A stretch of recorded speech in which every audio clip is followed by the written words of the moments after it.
Dr. Eric Kelly III and a host of phenomenal speakers from all around the globe for this 7-day virtual event that you don't want to miss. The mission of the Black Business Expo is to raise scholarship money from kids all the way from high school all the way from college. The Black Business Olympics is one of the largest Black business showcases in the world. It is an opportunity for businesses and companies to showcase their businesses globally. We are going to be giving away laptops up to $5,000 away to students.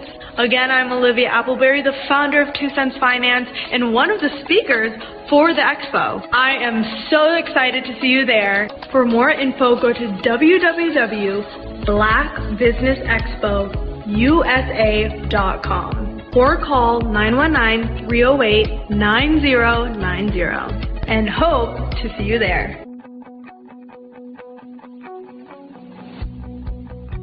I am Black Business. From the moment I wake until the time I sleep.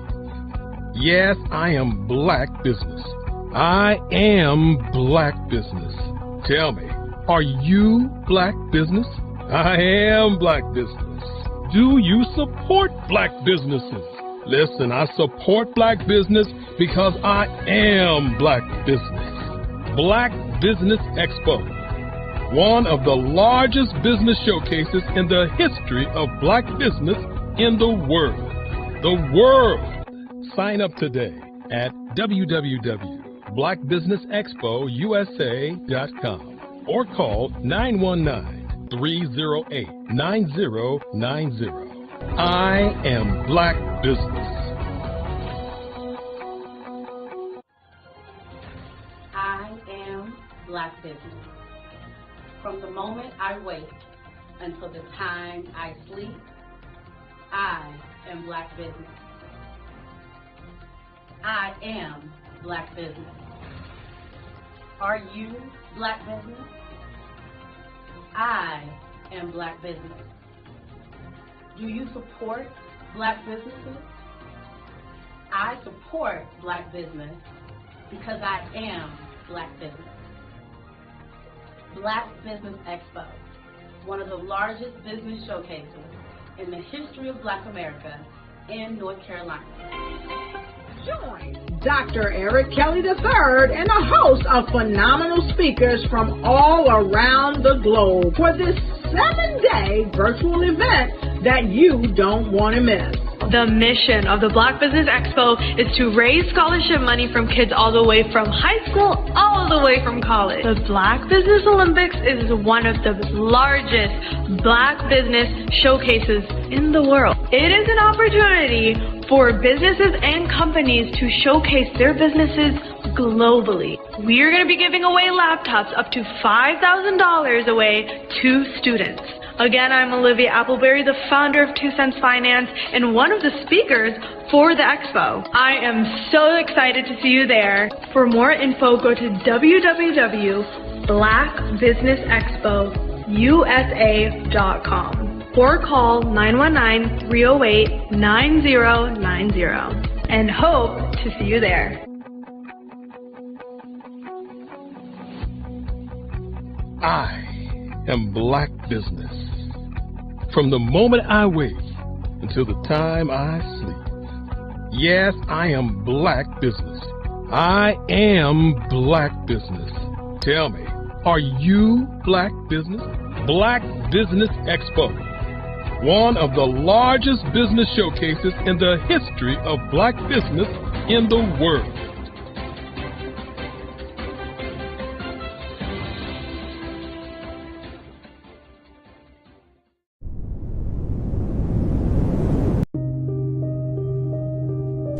The Black Business Expo is changing my life. This year, they are giving away laptops and even $5,000 in cash to students just like me. I'm Alexis, and I want to go to college to fulfill my dream of becoming an entrepreneur. Help the Black Business Expo going to www.blackbusinessexpousa.com and also becoming a vendor, a sponsor, or donating.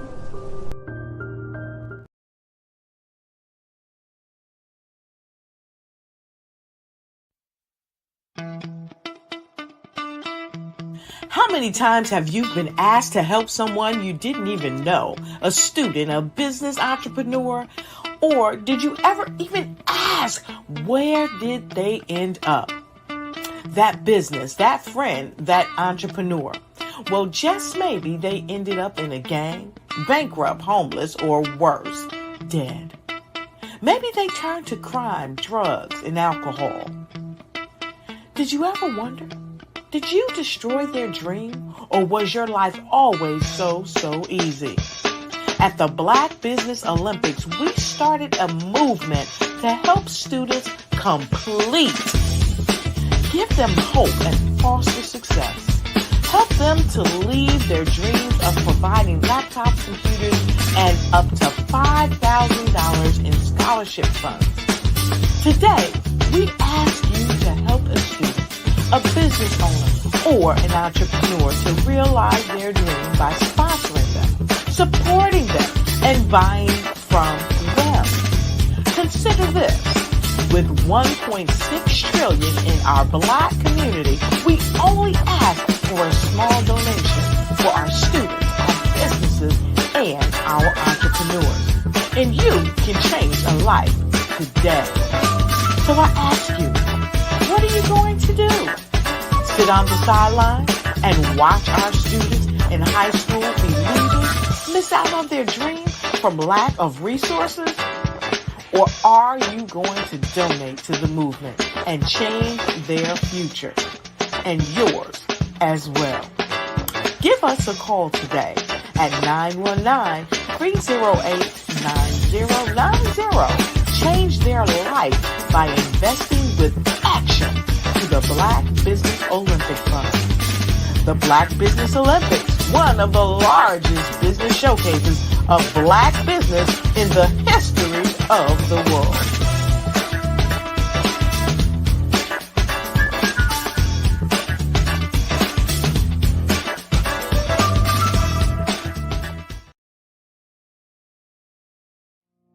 Did you know that approximately 333.34 million businesses exist today, according to a report from 2021? And you may be one of those businesses, or maybe you're not in the business market yet, but you're aspiring to be a business owner.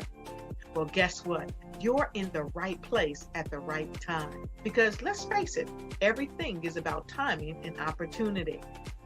Hi, my name is Dr. Lotus Richey, and I'm the CEO and founder of the Lotus Richey Coaching and Consulting LLC, along with the Lotus Richey Ignite Show. 15 minutes of success with Dr. Lotus Richey, as well as books to boom your business and bring who you are. And today, I want to bring this amazing message to you about the Black Business Network and the Black Business Olympics.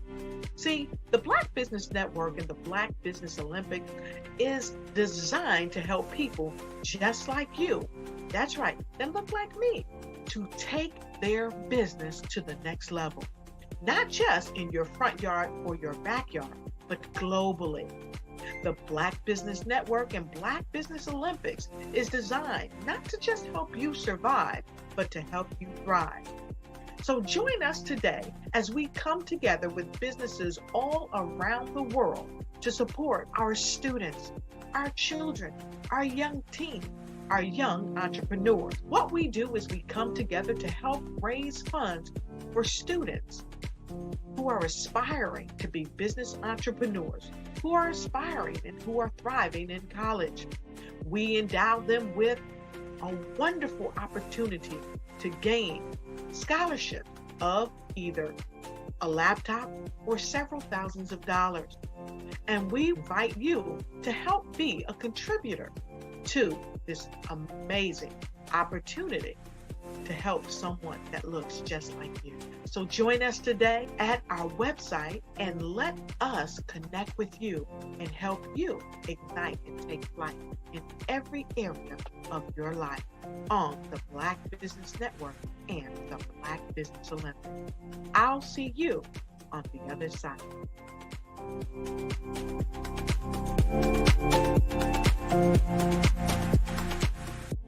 was born in a little village on the island of Haiti.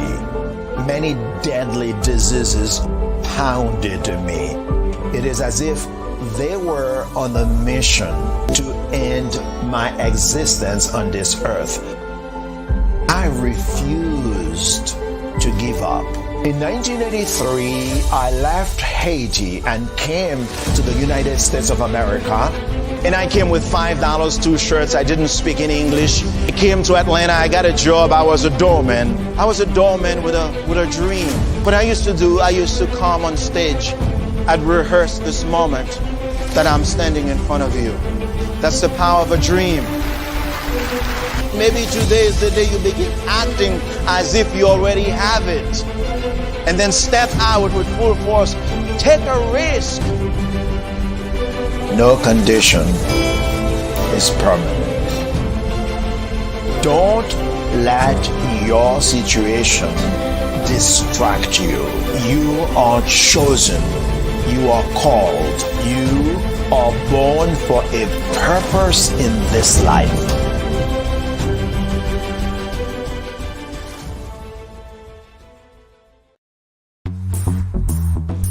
Attention all entrepreneurs and companies. Are you looking for reliable and efficient virtual assistants and back office support to help you manage your business tasks? Look no further than Superwoman Business Services.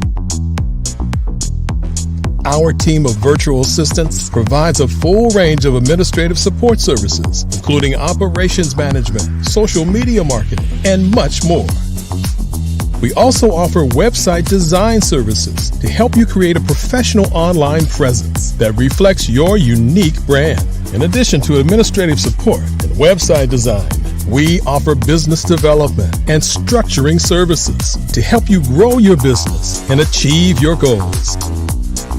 We'll work closely with you to identify areas of improvement and develop a customized plan to help you reach your full potential. At Superwoman Business Services, we understand that running a business can be overwhelming and time-consuming. That's why we're here to help you fly high and achieve success. Our virtual assistants are highly skilled, experienced, and dedicated to providing you with the support you need to thrive. Come fly with us and take your business to new heights. Let us help you become the superhero entrepreneur you are meant to be.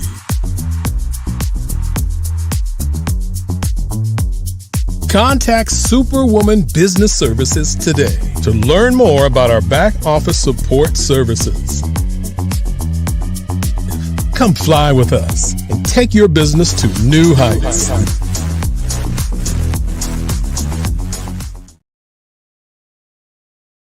I'd like you to imagine with me, if you will, opening an app where you can collaborate with like-minded individuals from around the world, get inspiration and in-app tools to launch and grow your business, as well as share your knowledge and earn compensation, all in one app. Well, the name of that app is Truso, short for Truly Social. Hi, I'm Matthew Newman, the founder and CEO of Truso, a new concept in social media. Truso is designed from the ground up to be a platform that's both social and empowering for all its users. How exactly do we do that? I'm glad you asked. First, Truso brings the world together via video. Psychologists assert that video provides a significantly more effective connection than audio only. When you enter a community on Truso, you're face-to-face. Second, on Truso, you don't have to have 1 million followers to monetize. Our business model allows all hosts and moderators to monetize, no matter the size of your following, by 1, producing fee-based content, and 2, inviting others to join the platform as subscribers. Even more, Truso has an in-app resource library with over 100 free resources, forms, and documents to help you build your brand and grow your business. Third, Truso is inclusive. The deaf and hard of hearing communities make up 360 million people worldwide. Unlike audio-only apps, Truso embraces this community, providing a networking platform that allows them to participate via video and closed captioning. We even have a deaf and hard of hearing foundation in the works as well. Fourth, Trousseau is both social and safe. We refer to Trousseau as a virtual extension of the beauty shop, barbershop, and brainchild of the community. A place where there's laughter, along with wisdom, growth-oriented conversation, and genuine connections in a safe space. Trousseau even has proprietary security to ensure we maintain a safe environment for everyone. Where are we at now? Trousseau is live, y'all. We've launched in beta and we're acquiring users daily. We have an incredible development and marketing team, plus amazing celebrity influencers at the table, helping us spread the word around the globe, beginning within the African diaspora and beyond by creating a safe space for growth, connection, and collaboration. We're truly excited about Trousseau. We've created something special for which there is a global market. And we invite you to embark on this journey with us as a shareholder. The future for Trousseau is truly bright. Join us and let's go there together.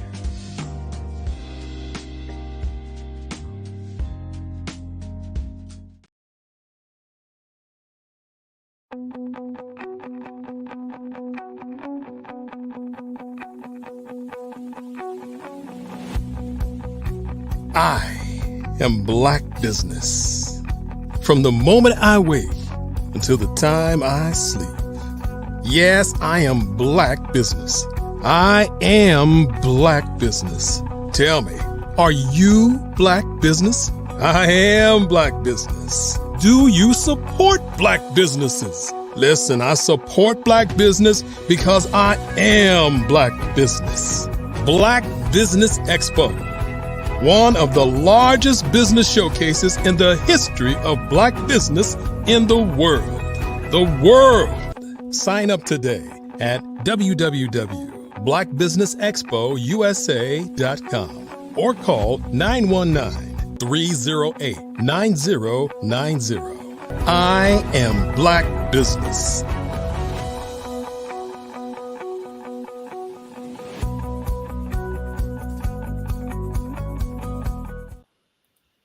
Good day, business owners, entrepreneurs, thought leaders, and corporations. Welcome to the Black Business Network. My name is Grant McGaugh, CEO of 5-Star BDM and host of the award-winning Follow the Brand podcast and TV series. And I am your business moderator for this day on the Black Business Network.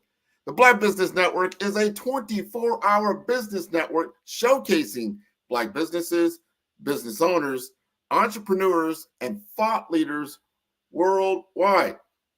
We have speakers from North Carolina, London, Singapore, Africa, Japan, and cities all over the United States. The Black Business Network is a global community sharing its business knowledge to empower, inspire, and educate businesses about business. Please join me in welcoming Alan Thornton to the stage as the Trivera revenue leader and a dynamic force behind the renowned 40-acre conference. Alan exemplifies visionary leadership in creating wealth and opportunity worldwide. A Wharton executive education alumnus based in Houston, Texas, Alan has been recognized in Houston Business Journal's prestigious 40 Under 40 for his exceptional contributions to business and community. His unwavering commitment is evident in his diverse expertise, ranging from commercial real estate to brand marketing, and his innovative approach in leveraging technology like blockchain and enterprise software. Alan is not just transforming business landscapes, he's forging pathways for minority communities, aiming to bridge wealth gaps and foster economic empowerment. Let's give a warm welcome to a true leader of legacy builders, Alan Thornton. How you doing today? I am doing just wonderful. How are you doing, Alan? Man, I'm doing incredible. I appreciate that eloquent introduction on this early Wednesday morning. Oh, man, it is all you. I'm going to let you take the stage. Genius is common, and I will see you on the other side.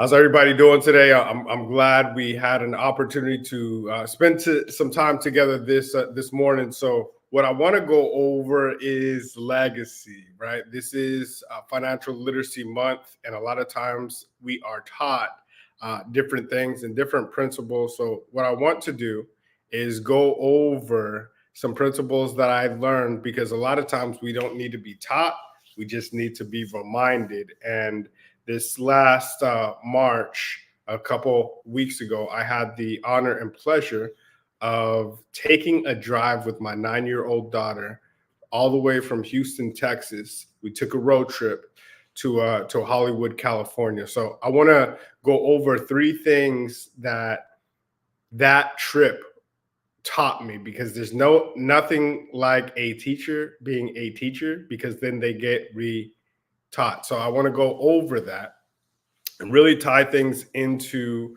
some of the things that Grant talked about during that introduction about the 40 Acre Conference, about some really good and exciting things that are coming up, and see if some of those thoughts and ideas foster some new innovation for each and every one of you. So if you're ready, say I'm ready. Type it in the chat. I know it's early, but let's go. So a little bit about my background story, so we can kind to frame one of my mentors that I've met through our business dealings and with Dr. Kelly is Dr. George Frazier. And he says, hey, one of his favorite and most memorable quotes is, the picture always looks good when it's framed correctly, just like this picture right here that you're looking at on the screen. So just to give you a little bit about my background, my mom's from New York, my dad's side of the family is from New Orleans. So I have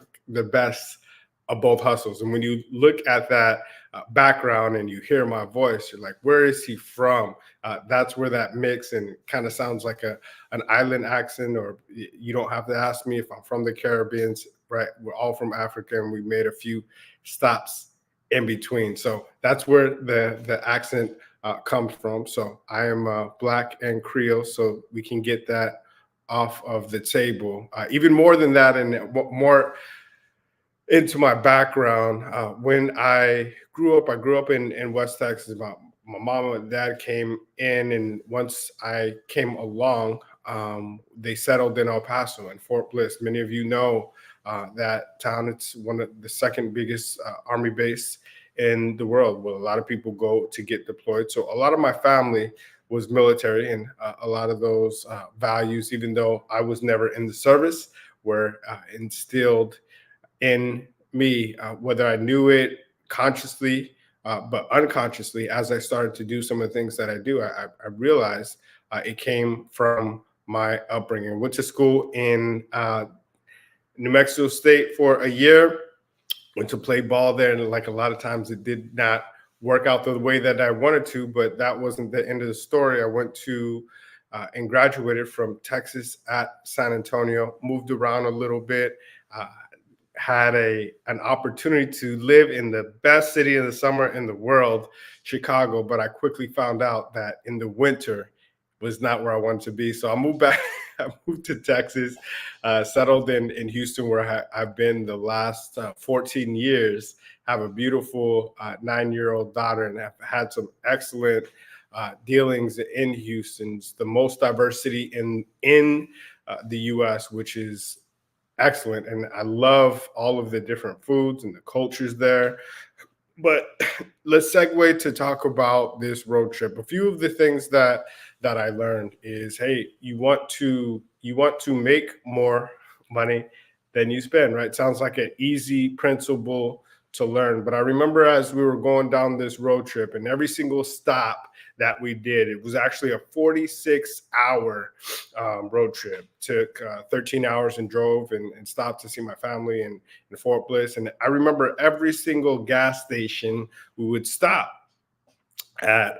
My daughter was asked, hey, can I get this? Can I get this? And about a month before that, I went to the market. So last year, I took a trip and it's going to be an annual trip to Africa. And when I went to Africa, I bought a bunch of different necklaces and goods and things from the market in Africa. And I gave this big chest to my daughter. And I said, look, this chest is now yours. And anytime daddy has a pop-up, you are going to have a pop-up. And I'm actually going to give you this product, but you are going to sell it and you're going to make money. So she is an absolute killer. You will not get by her without buying something. And if you don't want to buy something, she's going to ask you to be a part of the community and make a donation. Takes Cash App cards. It's phenomenal to see. But needless to say, all of that money that she earned, right? One is figure out a way to earn some money. The second is make more money than you spend. And these sounds like elementary principles, but somewhere in what we do, we start to get lost in, right, all of the fun, the material things, the things that maybe in a trap that other people may have that you want. So you go buy things that you don't need. And I started to learn this because in talking to my daughter at every single gas station, Daddy, can I have this? Can I have this? Can I do this? And I let her know, hey, some of that money that you made, bring it on the trip. I had a speaking engagement right before spring break, and she recorded it. And it was an incredible engagement. I was on with a couple of NFL players and a CEO of a company that's about to go public. So it was a phenomenal panel. She recorded it. And, for that effort, she made about $100, which is a really good gig. Now, she took some of that money and I said, Daddy, do I need to bring my own money? Before it was like, Daddy, why don't you pay for it? Now it's like, hey, I will help you produce your own money. So remember where that money came from. So when we go, I will continue to help you produce money. So the question is no longer, hey, Daddy, can you pay for this? It's, hey, Daddy, how much of my money should I bring? Which is an incredible paradigm shift when you get people in the realm of producing, which is a very fruitful concept. So all these different gas stations that we went to, she would say, can I have this? Can I have this? And it's very different when you are spending your own money, right? Things are different. So the second principle, one, make more money than you spend. Number two is understand things are very different when you're spending your own money. So I spent about 12 years in the corporate world, right? On and off in different stints, and still do some consulting and have clients that are Fortune 500 companies selling enterprise software. But things were very different, right? When I had an expense account and, we could buy whatever we want, we could go on, $300, $400, $500 lunches, right? Just because, take clients out. But that is very different as an entrepreneur, right? You may not need to go to Mastro's Steakhouse for lunch. You may start to understand that minimum effective dose that you can have a great lunch and still really understand and get to the goal that you want to get to without, right, breaking the bank, because it's your money. And once you understand that and step out on your own and start to really track that, which it sounds elementary, but these are some of these things that I kind of retaught myself in just a simple trip with my daughter. And those were very reinvigorating lessons to learn. It's like, hey, you tell your daughter this, but hey, are you preaching this? Are you actually doing this? Are you keeping track of all these things? And you almost kids will put you back on track, right? Because if there's any, like my daughter, she looks just like me, right? She looks like a little light-skinned version of me with more hair. So looking at her really helps me remind myself to be on the track and the trajectory that I actually want to be, even if it's at that moment, right? Because you're always in this game that we call life, making constant corrections to get to the destination that you want to ultimately arrive at. So I learned that, retaught myself that principle. And the last thing was, hey, we go to, I remember we stopped in this small place, and it was in I think it was right outside of Alamogordo. It was in New Mexico, in the middle of nowhere. I think it was Hatch, New Mexico, because there was the Chili's there, right? And always be ready to showcase and share your story, share your product, share with what you have, because you never know who may want it. So we're in this little town in Hatch, New Mexico, and there's all these chilies, right? Hatch is the chili capital of the world. Hot chili, red chili, green chili, your chili, like whatever you want, and it's phenomenal. It's all made right there, and they ship all over the world. But I remember I was wearing, and I always wear, and I'll show you an ad. You're like, what's he doing? Is he taking this clothes? No.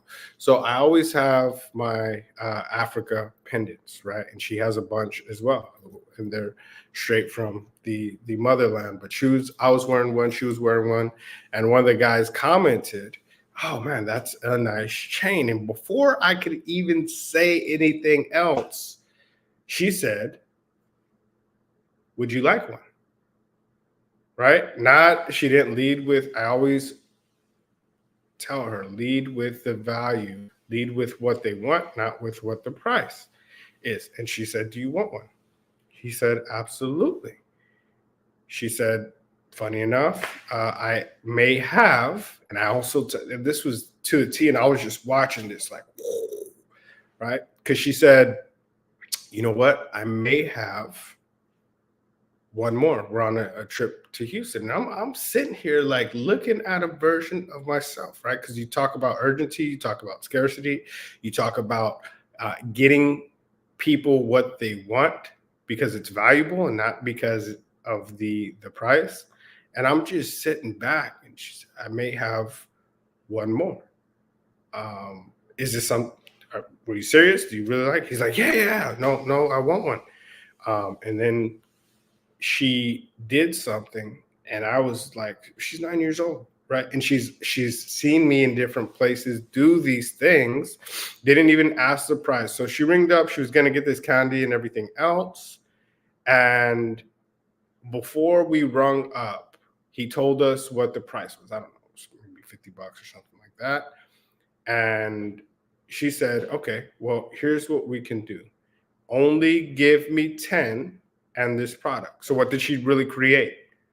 Right? I'll give you this necklace. I'll tell you what. Here's what I'll do.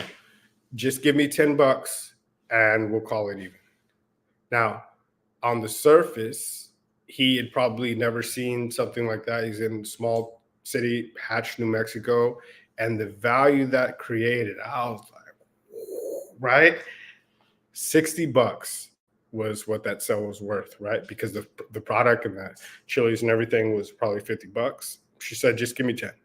So in his mind, right, he was only coming out $10 because that product probably cost him a subset of that. But the value that was created, right, $60, and she got the product for free. So she got all this product. She had got that Africa product for me because I donated it to her as her dad, and she just put $10 in her pocket. I was like, the trip could have ended right there, right? Because once I saw that, I was like, man, that I'd never, besides the fact that I remember when she first came out and watching her when she was born, and looking at her the first time, I've seen her win competition. I've seen her win medals, but that was one of the greatest moments of my life as a father, to see that transaction happen. It was just smooth as butter. So I say all that to say, those three different tips. Find a way to generate income with what you have, make more money than you actually spend, and the biggest thing is find a way to create value. And those are all things that I learned on a spring break trip with my little girl. So here's a bonus. This is a fourth one, and I'm going to talk about creating value. And I've had the honor and pleasure, as you heard Mr. Grant talk about. You heard him talk about the 40-acre conference, and this is something that was near and dear a few years ago when everything happened during COVID and we were forced to sit down and watch things unfold in front of us. And George Floyd died, right? There was a lot going on, but everybody was watching because there was nothing else to do, right? They had a lot of disposable time on their hands. So a lot of corporations, right? A lot of government officials, a lot of celebrities said, look, there's some really bad things that have happened in the Black community. So what we want to do is we want to find a way to sow back into that community, because there's been some really bad things that have happened. So, hey, I'll give $1 million, I'll give $5 million, I'll give $100 million, I'll give $1 billion, I'll give 20 billion, up to $100 billion.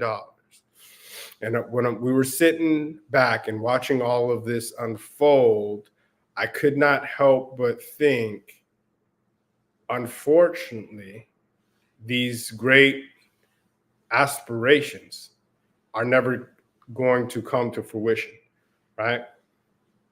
I've seen this episode before. Math is my best subject. History is what I enjoy the most. And it brought back flashbacks of, even though I was not there, I have read a lot on 40 Acres and a Mule. And 40 Acres and a Mule, for those of you that don't know, was a promise that was made to the Black community that was never kept back in 1865. Now, 2 years before that, the slaves were actually free in 1863, but it didn't get to Texas, close to where I live in Galveston, until 1865. That's why we celebrate Juneteenth. Now, that happened. There was a period of time that the Union Army got together with a bunch of pastors and a great idea, and a bunch of landowners, and said, look, we are going to take and get a bunch of this land, and what we are going to do is give every single freedman and woman, right, 40 acres and a mule, which was a great deed for all of these people that had built up our country to that point.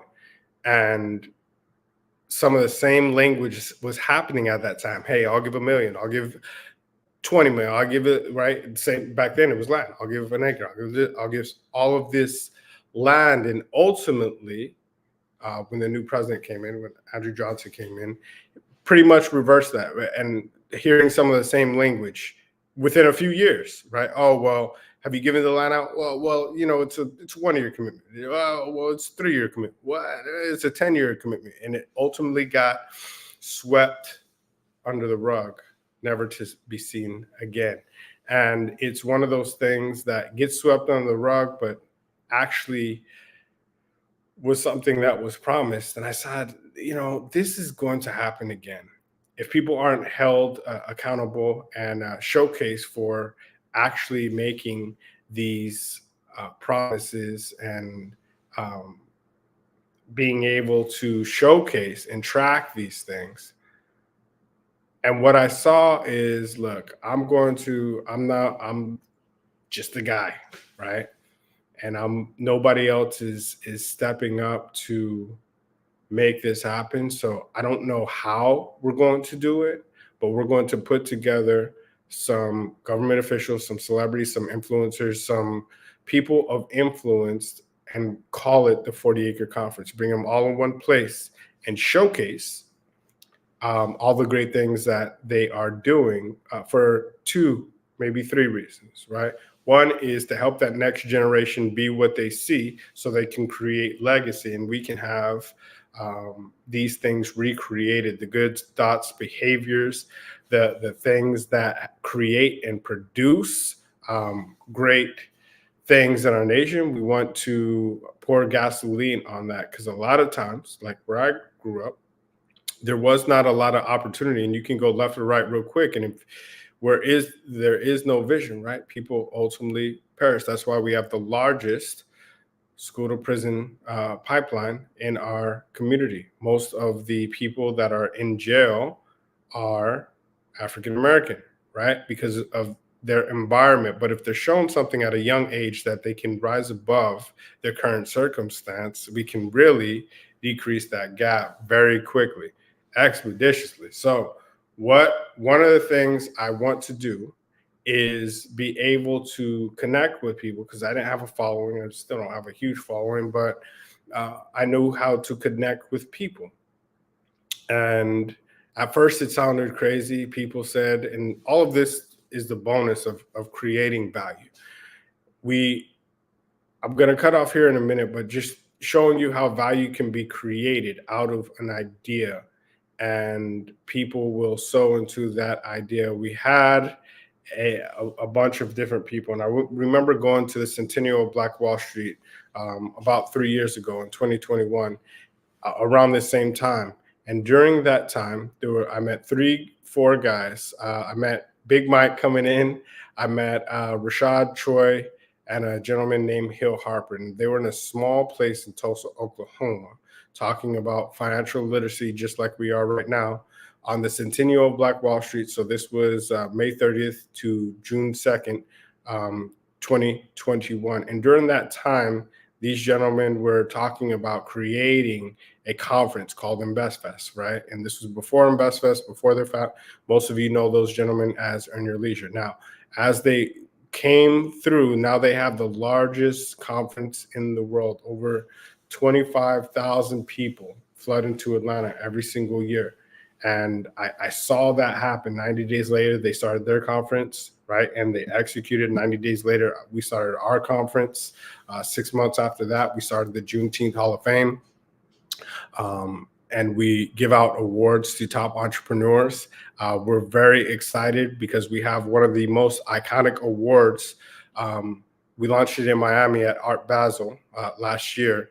And what we were told is, hey, this is the most iconic award since the BET Award, right? Not says I, says the people in that industry. And it's a silhouette of Martin Luther King, has over 400 years of history embedded in the award, and changing the narrative from just sports and entertainment really to entrepreneurship. And it's in the shape of a record. So it's a very, very, very iconic award. And then it has augmented reality embedded into it. So you can actually, wherever you are in the world, take a picture of it and you can see the whole wall. And we're taking it to another level this next time. So we're in that same, and I'm tying this all to a bow before I get pulled off by Dr. Kelly. But in my trip to Hollywood, and tying this back to the spring break trip, my daughter wants to be an actress. So whatever she does, whether it's gymnastics, whether it's soccer, whether it's basketball, whether it's volleyball, whatever she does, I make it a point to dive all the way in and to give her any leg up, any vision that she can be the best at. I don't care what she does, what any of my kids, I want them to be the best, and I want them to visualize and see that they can be the best. So we go all the way to Hollywood, right? We drive, and like, man, that's a lot of time. You'll never get time like that. She's 9 years old, right? Next time she'll be 11, like next spring break that we have. And I may never get 46 hours willingly in a car with my daughter again. So it was an incredible experience. Needless to say, we go to Hollywood, California. Not only did she see the stars, I asked her to, hey, take a picture by the star. I want you to visualize the star. We even went so far as to get one of those people that had the letters, had the red carpet, put her name on a star. And I said, look, we're going to take a picture with your name on the star. And what do you want to do? Okay, you want to be it. So we're going to put that silhouette of, because there's different categories. For those of you that have never seen a car, there's radio, film, television. So you pick, depending on what you're best known for, you do that, you put it on. There's a special red carpet, and it's like a ceremony. So she actually did, right, the same kind of ceremony that they would do if you got your own Hollywood star. So I was looking at that and I said, you know, we're going to take this to the next level. So I had the opportunity to work with one of the greatest artists in the world, Mr. Alexander Rockefeller, and he helped us design our MLK Award, which we are going to do. And I'm letting you know for the first time right here. So we did MLK with our signature 2 years ago. And I'll tie this all in a bow. 3 years ago, when I was in Tulsa, Oklahoma, I remember seeing Sheila Jackson Lee and letting her know, hey, we have this 40-acre thing. I don't know exactly how it's all going to come together, but when we do get it together, I would love for you to be a part of it. And I can remember being in the back of the room, and there was some gentlemen laughing, saying, because she was talking about Juneteenth before it was a holiday, and saying, man, it is hard enough to get a holiday, much less a Black holiday. It's hard enough to get a federal dollar. Black holiday, that'll never happen. Needless to say, fast forward a year later, Juneteenth became a holiday, and I came back to her in Houston, Texas, and said, hey, remember you? She meets a lot of people. No. And then I showed her a few pictures. Oh, yeah, I remember you. Well, I would love to create the Juneteenth Hall of Fame. So on that day in June, we actually got the stamp of approval from federal Congress, right, with Sheila Jackson Lee, and we have the proclamation from Congress when we started the global Juneteenth Hall of Fame by the person that created the legislation. So it started to grow. Now, this next year, so this past silhouette and this past MLK award ceremony had my signature. This Juneteenth record will have Sheila Jackson Lee's signature, and in the background, it will have Harriet Tubman, right? One of the most iconic figures in just abolition, slavery, just building the Moses of our people at that time, right? Who freed us out of the captivity and built, a lot of you know, the Underground Railroad. Another thing that we're going to do that is absolutely iconic, and many of you will be able to access this from all over the world, because not only do we live stream it, also this metaverse experience you'll be able to see. So all of the different awards that we give out, so we'll give out 19 special awards to entrepreneurs, 19 awards to corporations that have supported the Black community, 19 awards to those people. And many people kind of threw rocks at me, but I give 19 awards to people that don't look like us, that supported the Black community. If you remember the Million Man March, 20% of those people were not African American. We needed those people to get to that stake. So back to the Hollywood story, we are going to do squares. So in addition to the actual plaques that people get that are iconic, that they can put on their wall with the record signed by Sheila Jackson Lee with over 400 years of history, and it's an iconic piece with Harriet Tubman in the background, we're going to do a walk of fame, and we're raising money for our own venue, right? Intentionally.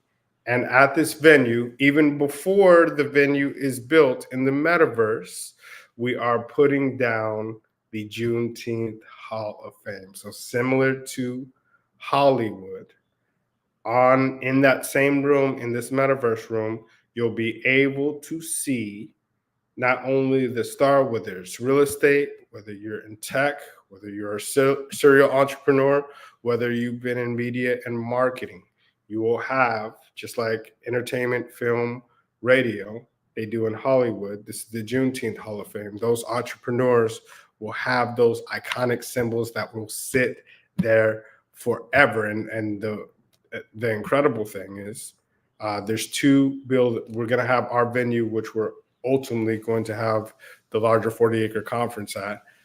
In addition to that, George Frazier, the gentleman I told you about before, who I gave an award to last Juneteenth, is building an iconic Juneteenth or a Black Legacy Museum.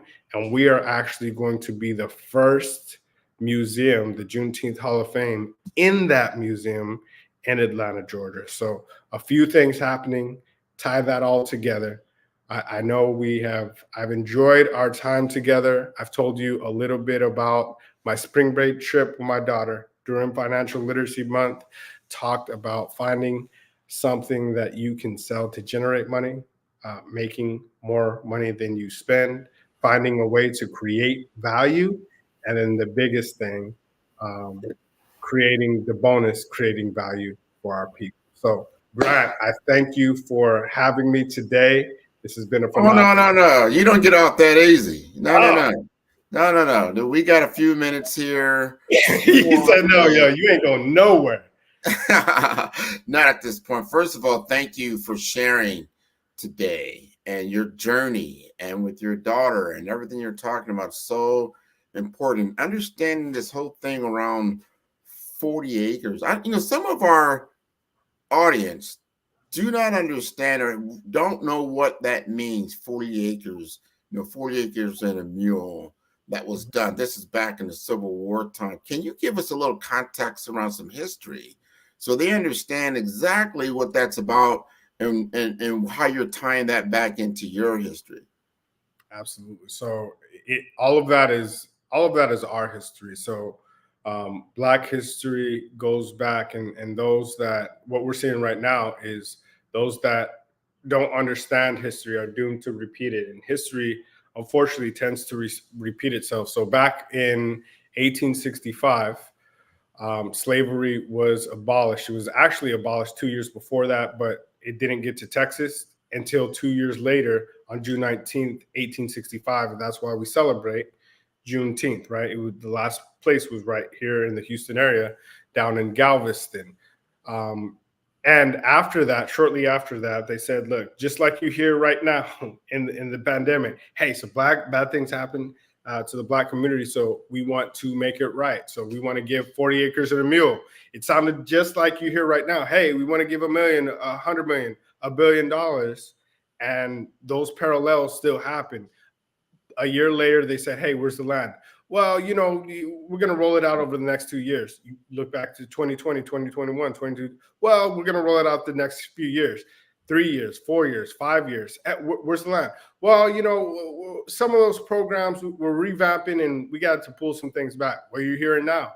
Hey, well, some of those diversity and inclusion, that's we're going to do away with some of those positions. And so those parallels, and ultimately 40 acres and a mule got swept in the rug. Ultimately, that $300 billion that you heard about in the pandemic of all the great things that were going to happen in the Black community is going to disappear if we don't do something about it. And I'm not saying that we have to start a riot of our nation, because that's not how the pen is mightier than the sword, right? So you got to get to the right people from a political standpoint, from an influence standpoint, and say, look, here's what you committed to.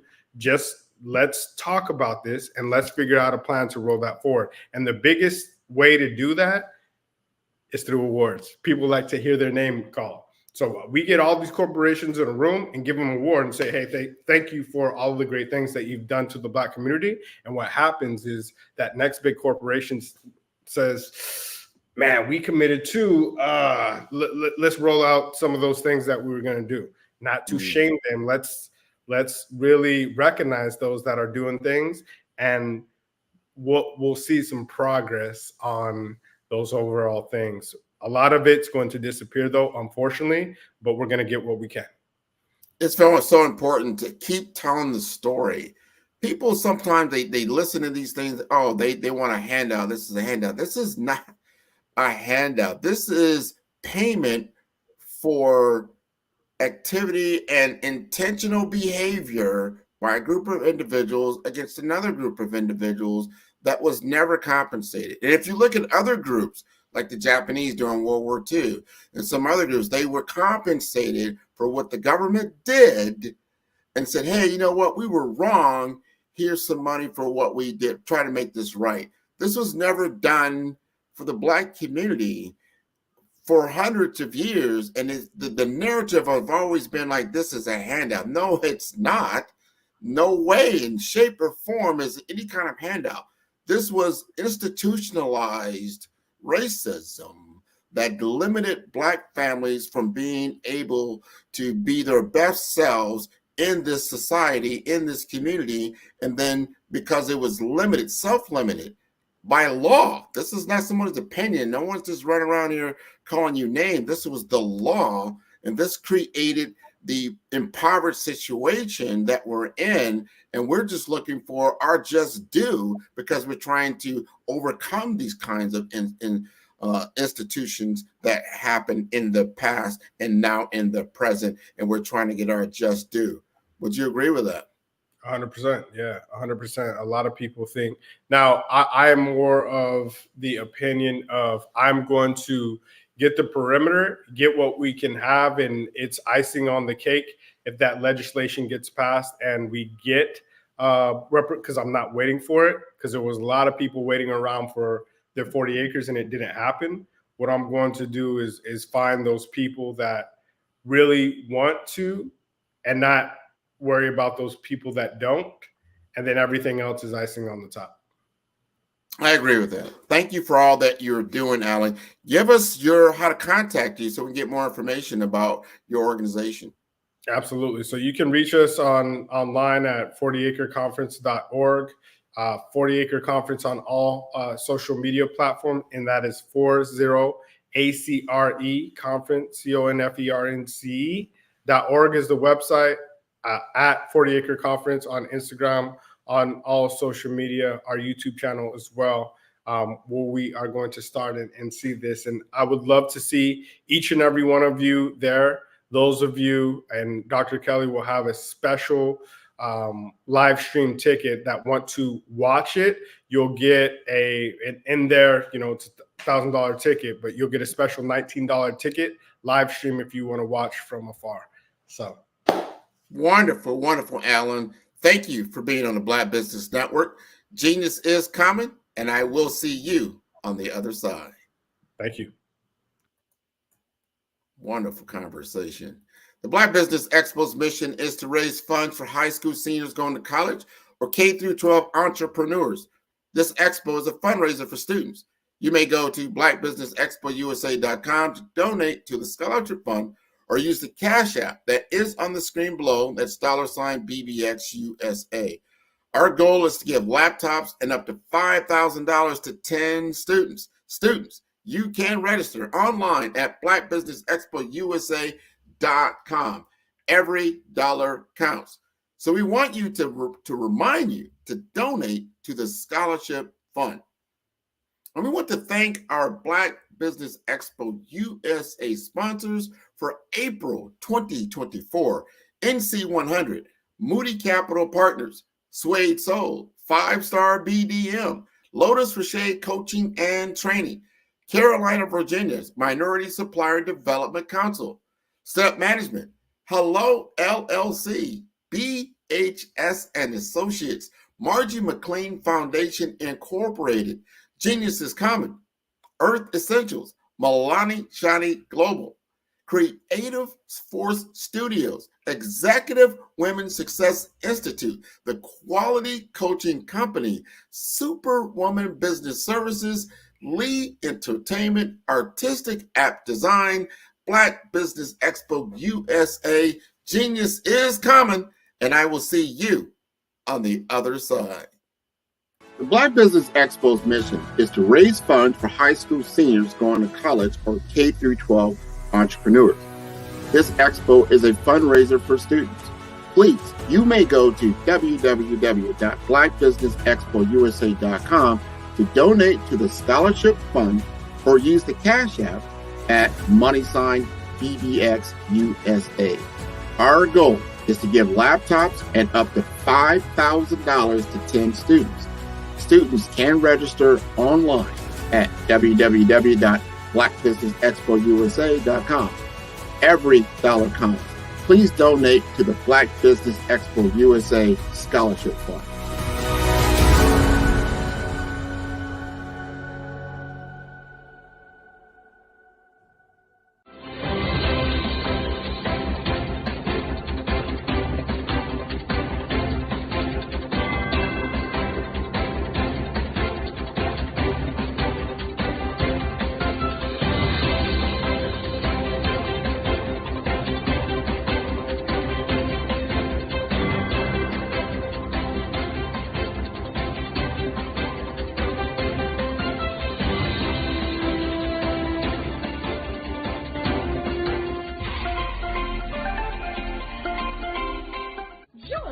Dr. Eric Kelly III and a host of phenomenal speakers from all around the globe for this 7-day virtual event that you don't want to miss. The mission of the Black Business Expo is to raise scholarship money from kids all the way from high school, all the way from college. The Black Business Olympics is one of the largest Black business showcases in the world. It is an opportunity for businesses and companies to showcase their businesses globally. We are going to be giving away laptops up to $5,000 away to students. Again, I'm Olivia Appleberry, the founder of 2 Cents Finance and one of the speakers for the expo. I am so excited to see you there. For more info, go to www.blackbusinessexpousa.com or call 919-308-9090 and hope to see you there. I am Black Business. From the moment I wake until the time I sleep. Yes, I am Black Business. I am Black Business. Tell me, are you Black Business? I am Black Business. Do you support Black businesses?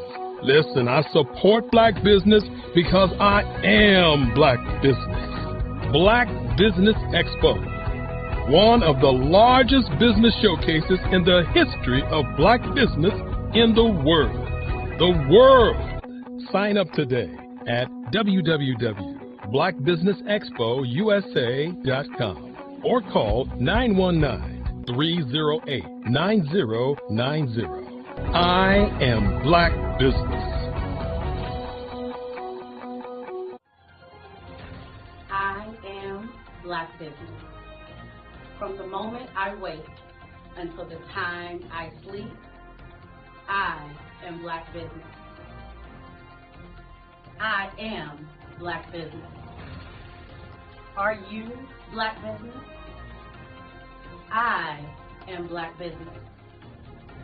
Do you support Black businesses? I support Black business because I am Black Business. Black Business Expo, one of the largest business showcases in the history of Black America in North Carolina. Join Dr. Eric Kelly III and a host of phenomenal speakers from all around the globe for this 7-day virtual event that you don't want to miss.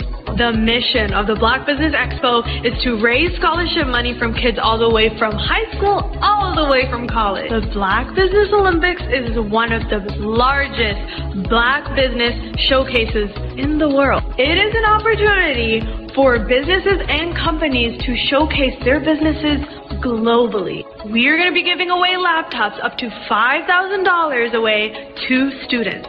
Again, I'm Olivia Appleberry, the founder of 2 Cents Finance and one of the speakers for the expo. I am so excited to see you there. For more info, go to www.blackbusinessexpousa.com or call 919-308-9090 and hope to see you there.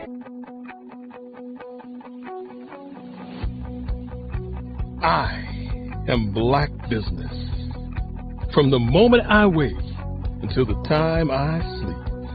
Yes, I am Black Business. I am Black Business. Tell me, are you Black Business? Black Business Expo, one of the largest business showcases in the history of Black business in the world.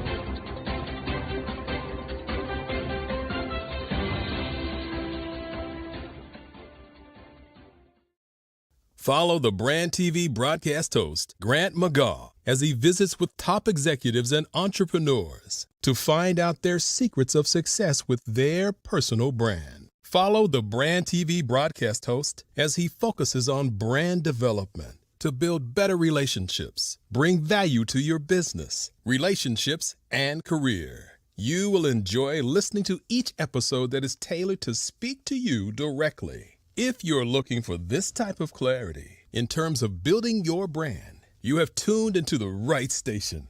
Each episode will help you to shape a conversation in the 5-star BDM network of 20,000 professionals and become a springboard for your corporate engagement and business opportunities. Each guest will frame their story in the areas of personal branding, business development, career development, financial empowerment, and technology innovation. Grant McGaw explains why he is the CEO and owner of his own professional career. Grant is an accomplished business leader and entrepreneur who wants to give back to individuals to grow their personal brand strategy. Tune in as he weaves his story about new possibilities, while to you exceed expectations. If you love storytelling, this show will make for fun. Phenomenal Tanya T. Wise, who is here from the great state of Maryland. Tanya, welcome and thank you for being with us today. Can you indulge our audience a little bit and tell them just a little bit more about who you are and what it is that you do? Well, I love being able to talk to people and have a magnetic attitude, being able to just show them. So I always like to say, level up is Coach at Tanya T. Wise here. So can you tell our audience, just give them a teaser about what your presentation will be about? So my philosophy is that we should all be living our dream life.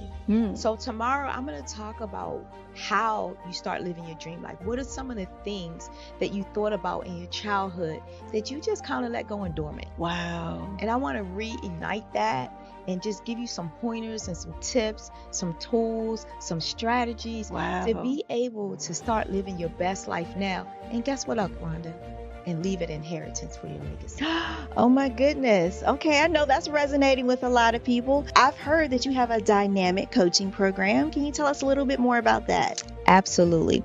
So our coaching program help people that have the lack of time, that lack strategies, and lack the confidence to go after their dream life. So we help them implement tools, we help them implement strategies, as well as give them resources so that they can live their best life now and leave that inheritance. Wow. Oh, I love that. I love the leave the inheritance part. Listen, you are dropping some major nuggets, and I know a lot of what you're saying is resonating with a lot of people, but I think we're all curious. How did you even make this transition into the speaking and coaching arena? What's the story behind this? So I started out in finance, and I realized that a lot of people don't necessarily go after their dream life because of the lack of finances or the education behind finances. But it wasn't until I lost my firstborn, my only son, that life changed for me. And where I was going after it all, living the corporate life, hit my 6-figure income and living in my dream house with my dream man, driving my dream car. I nearly lost it all when I lost my son. And so I realized it only takes one financial catastrophe that can change your entire life. That's what made me start All New Beginnings. Because no matter what's going on in life, there's a new beginning. And because of that, we develop a program called Wise Minded. My little slogan is, don't just dream it, let's live it. If they want to connect with you or work with you, what is the best ways for them to be able to do that? Well, for my social media guru, you can connect with me on every single social media platform as Tanya T. Wise. The Black Business Network and Black Business Olympics are essential platforms for Black business owners globally. They provide the tools and support you need to succeed in today's competitive marketplace. Join us today as we collaborate together with businesses from around the world to support our children, students, and young future entrepreneurs, Black businesses, and corporations. We raise funds for students going to college and young entrepreneurs who are aspiring to be business owners, and we invite you to be a contributor today. Visit the website www.blackbusinessexpousa.com to connect with and learn more about how the Black Business Network and Black Business Olympics can help you not only share your amazing business story to businesses, but also serve future generations.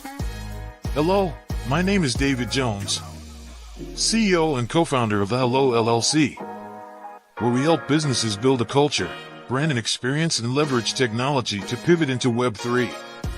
Join the Black Business Network streaming live into Roku, Metaverse, STEM City, Black Multiverse Enterprises, Hulu, YouTube, iHeartRadio, Apple, Facebook, LinkedIn, Spotify, Twitch, and Google Podcasts.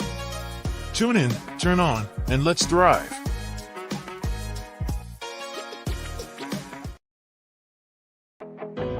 I am Black Business. From the moment I wake until the time I sleep, I am Black Business. I am Black Business. Are you Black Business? I am Black Business. Do you support Black businesses? I support Black business because I am Black Business. Black Business Expo, one of the largest business showcases in the history of Black business in the world.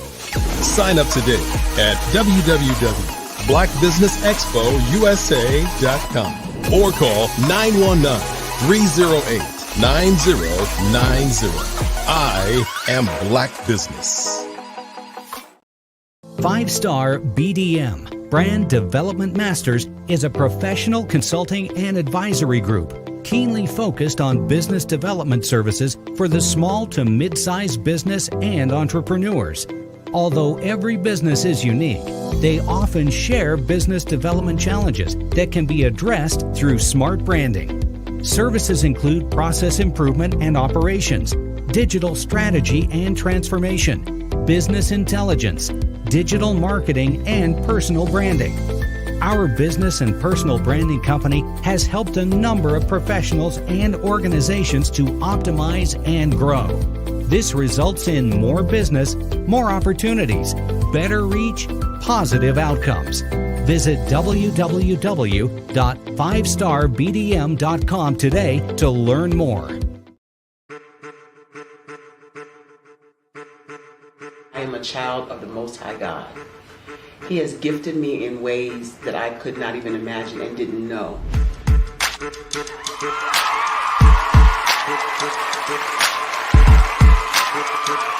There was a time when I didn't know who I was. I listened to other people tell me who I should be, what I should do. I listened to people telling me that I should be a boutique owner, that I should be a construction manager, that I should be a laborer.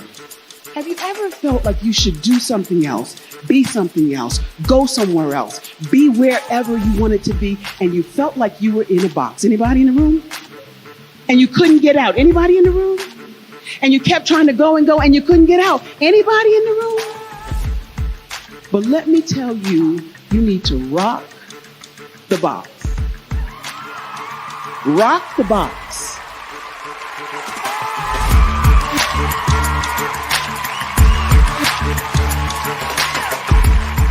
I am engaging, inspiring, and empowering.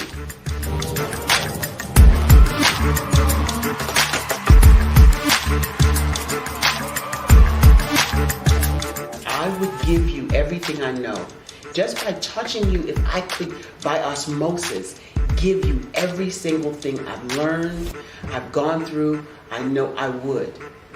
We know that's not possible, but as it is possible, I love to share information with people. Some of you out there, people have told you that you can't be, you can't have, you can't do. But I will tell you, like Kingston said, you can, you must, and you will. If it's to be, it's going to be me. You got to say it. If it's to be, it's going to be. If it's to be, it's going to be. If it's to be, it's going to be.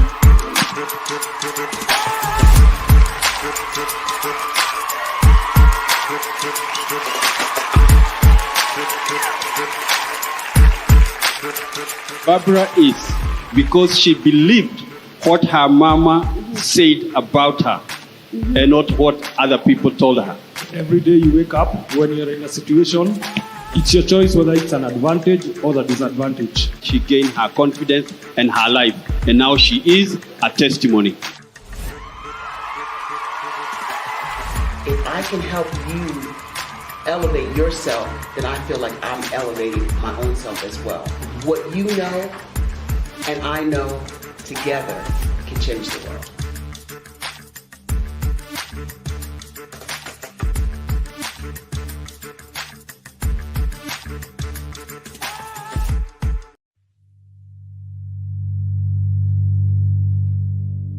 So what we have to do is when we get in the spot, we need to create some spots for us. that's the main thing. We need to be able to be in a position where we're able to create those spots for us.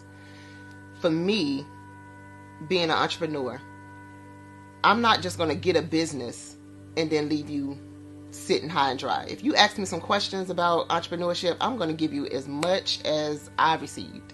I've seen people who made it, and then when you ask them, it's like, okay, now you have to pay me for the information, the same information I got for free. We probably in totally different cities. There's no way that we're going to bump heads or anything. We're not competing. Bring me up with you.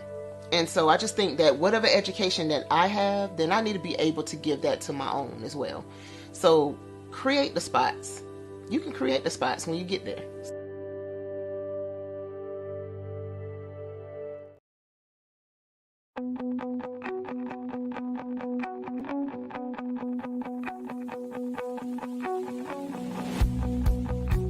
I am Black Business. From the moment I wake until the time I sleep. Yes, I am Black Business. I am Black Business. Tell me, are you Black Business? I am Black Business. Do you support Black businesses? Listen, I support Black business because I am Black Business. Black Business Expo. One of the largest business showcases in the history of Black business in the world. The world! Sign up today at www.blackbusinessexpousa.com or call 919-308-9090. I am Black Business.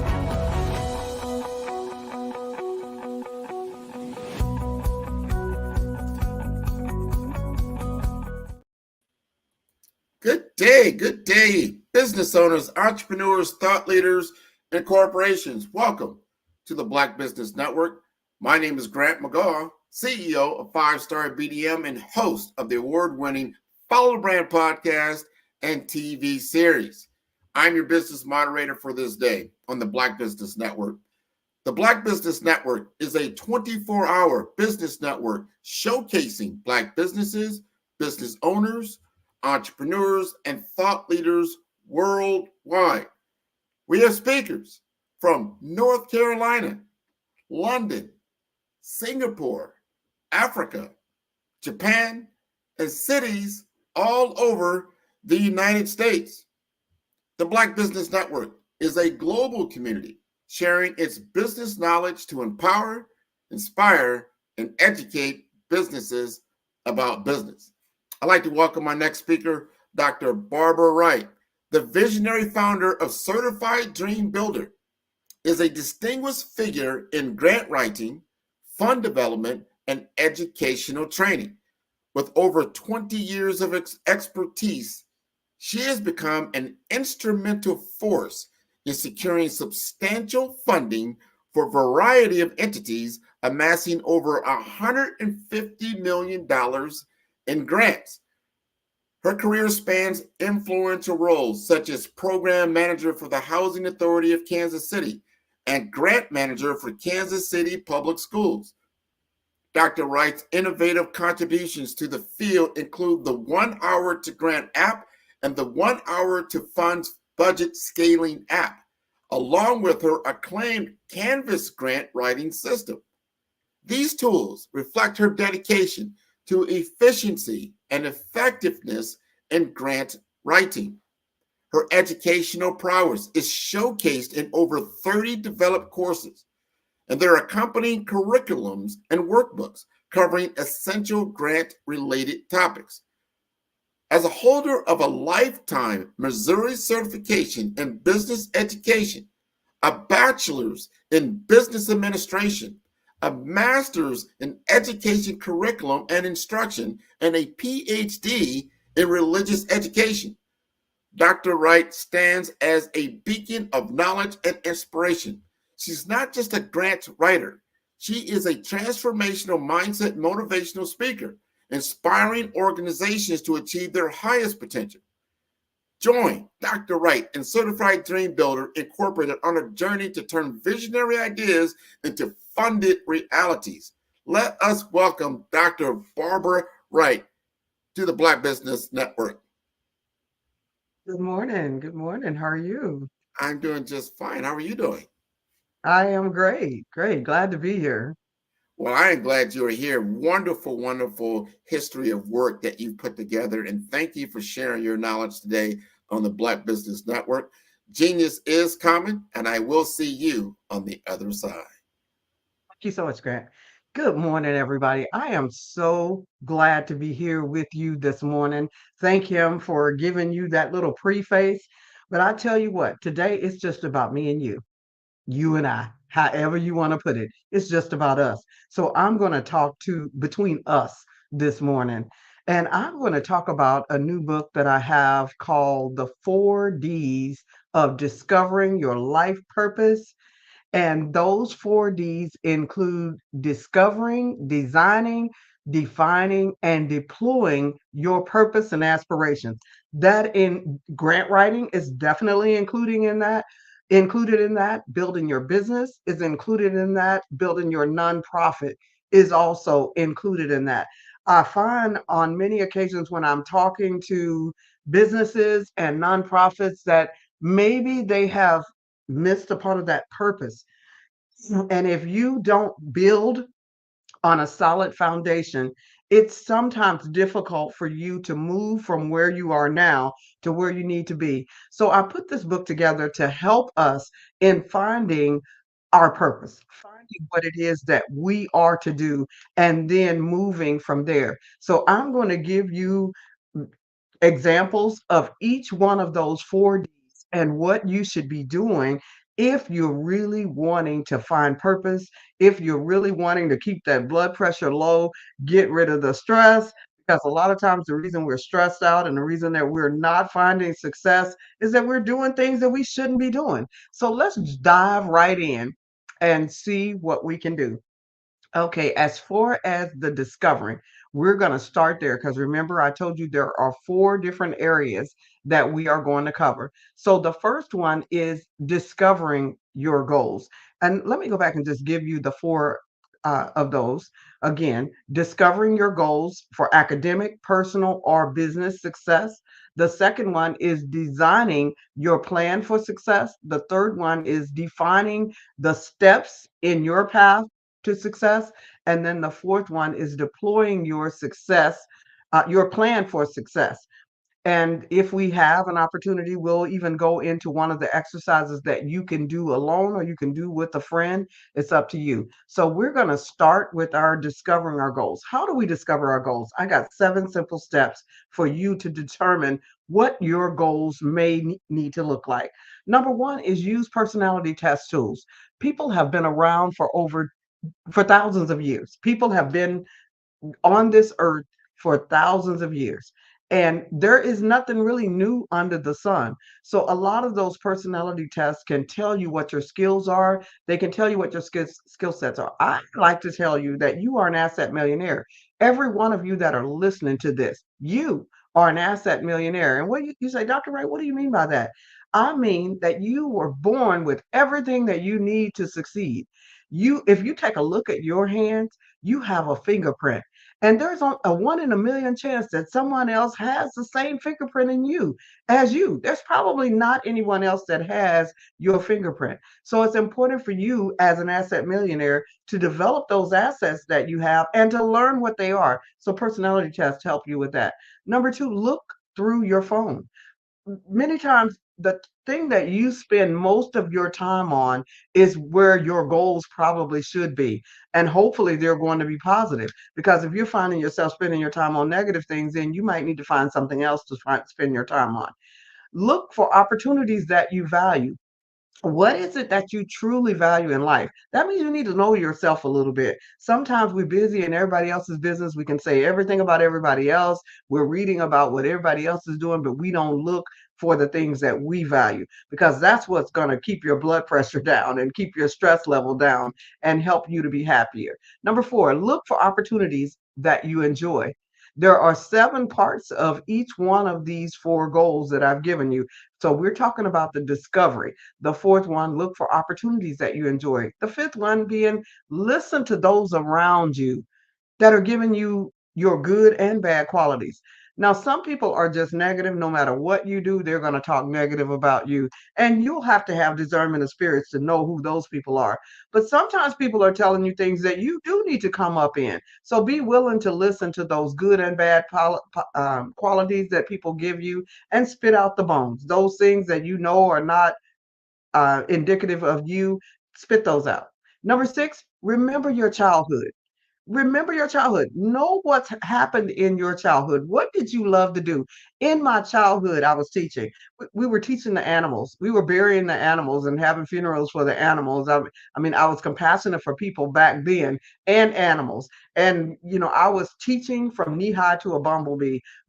In my kindergarten year, my teacher realized that I had a gift to remember long strands of poetry. So she had me do the poem Annabelle Lee as a kindergartner for the 8th grade graduation. So remember your childhood. What were you doing back then? Because I can pretty much guarantee some of those same things that you were doing then, you're going to be doing now. Where do you spend most of your discretionary income? That is a great way for you to discover what it is that you should be doing in life. So now we're going to move to number 2. Hopefully, you can use those 7 areas to discover what it is that you are to do. Now we want to design it. Once you discover, okay, yes, I'm an asset millionaire. I sing, I play ball, I develop things. I'm an architect. I'm this, I'm that, or the other. So you want to determine what it is that you are doing. And then you're going to design it. Okay, so how do you design it? You don't reinvent the wheel. You use business plans. You use business plans of other people. Now, I do know the whole world changed during COVID. And I do know that there's going to be disruptions in all types of fields, including with AI, including healthcare, the automotive industry, the finance industry, the retail industry, the manufacturing industry, the education industry, the agricultural, entertainment, customer service, and the cybersecurity industry. All of those industries are changing with the advent of AI. But you don't want to reinvent the wheel. You want to find business plans. You want to keep up with what's going on. You want to do some research and development to find out what is already there, what can you use, and what do you need to recreate. Number 2, you want to save time and money by watching how-to videos. That helps a lot. If you can go to platforms like YouTube and watch how-to videos on whatever it is that you are designing. Now that you've discovered what it is that you should be doing. And then you look for the top 100. I can't speak enough about that. Whatever you're doing, try to find the top 100 that are doing it and doing it great, because that will keep you from making some of the mistakes that you would make had you not known the top 100. Even if when you do that research, you only come up with the top 10, that will give you a place to start, because we're not going to reinvent the wheel. Then you design a wireframe. What is a wireframe? You say, Dr. Wright. Well, I'm an app developer. And when you develop apps, you have to develop a wireframe so that you know what's coming next. Because sometimes we have things in our mind, but we don't put it on paper, so we don't know what it is. So a wireframe, in other words, is just a step-by-step plan as to how you're going to get from where you are now to where you're going to be. Remember, we discovered what we're going to do. Now we're in the designing phase. So you need to develop a step-by-step plan. In my grant writing books, I call it a canvas, and we develop our canvas. In your life, you need to develop your canvas, your step-by-step as to how you intend to get where you're going to get. You want to develop your 5 W's. I don't care if this is a personal aspiration, a professional aspiration, or a career aspiration. You want your 5 W's. You want to be able to answer the who, the what, the when, the where, and the why of what you are doing. Everything has a cost, and that cost is in the what. So who, what, when, where, why. Those 5 W's, you want to answer those about whatever goals you're doing or whatever you're trying to develop or design. You want to answer those 5 W's. Then you want to discover the abundance gap. There is an abundance gap. What I mean by that is there's enough room for you and other businesses. So you don't have to kill other businesses for your business to flourish. What you want to do is you want to support other businesses, and then that will allow your business to grow. Just work with the abundance gap in mind, knowing that you don't have to kill anybody else.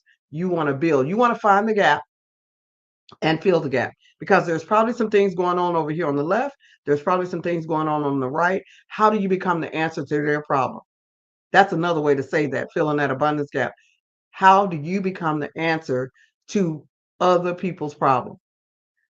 Why do you think George Washington Carver was able to be successful way back in the day when it was very hard for African Americans and Black people to be successful? It's because he became the answer to people's problems. You can do that today. And then number 7 for that is to prepare for change, because change is inevitable. I just got through telling you the areas that's going to be disrupted with AI. And I might have even mentioned your area. You have to prepare for change, because change is definitely inevitable right now. So we've talked about discovering, designing, and now we want to move down to defining your goals. So once you have discovered and you have designed those goals as to where you're going, then you want to define it. You want to define it. So how do you define it? There are some steps in defining it. The first thing you want to do is you want to have your mission and vision statement, whether this is a personal goal, an academic goal, or a career goal or professional goal. You want to write a mission and vision statement. Your mission statement is where you are now and what you are doing right now. And your vision statement is what you want this to look like when you become ultimately successful. That is the purpose of writing that mission and vision statement, so that you can get clear. It's very hard for you to ask people for what you need and ask people to be able to come in and help you if you don't know what your mission and vision statement is, whether this is personal, academic, or professional, whether you're starting a business or a nonprofit, or whether you're going for some college degree. You need to have a mission and vision about what your ultimate goals are. Number 2, join online and offline groups and associations with similar goals, because you want to surround yourselves with like-minded individuals. Joining those online and offline groups is a great way to find those like-minded individuals. Learn your alphabet. That's number 3.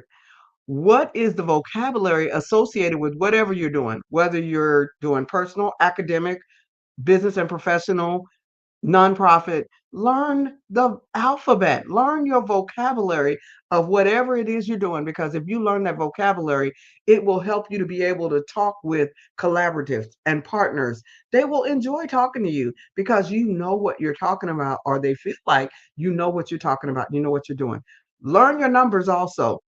What are the costs associated with whatever it is that you're doing? What are the um, costs associated with your business?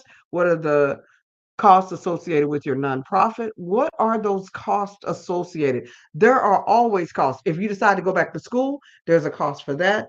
If you decide to stay home with your family, there's going to be a cost for that. If you decide to start a nonprofit, there is a cost to that. There is a cost for everything. So what is that cost? That's learning your numbers. So you want to learn your alphabet and your numbers. You want to use best practices with tools and tips and techniques for your goals. What are the best practices that are already out there? That was the purpose of looking at business plans and seeing what everybody else is doing. Again, we're not reinventing the wheels. You want to use strengths and weaknesses to build partnerships. So if you have weaknesses, you remember earlier I told you in the designing phase, you want to take, in the discovery phase, you want to take personality tests. Well, once you take those tests and you learn what your strengths and weaknesses are, you want to use those strengths, but you also want to support your weaknesses by finding people to work with you that are strengthening in that area. Even listening to Warren Buffett will talk he's spoken very highly of the person that he played bridge with.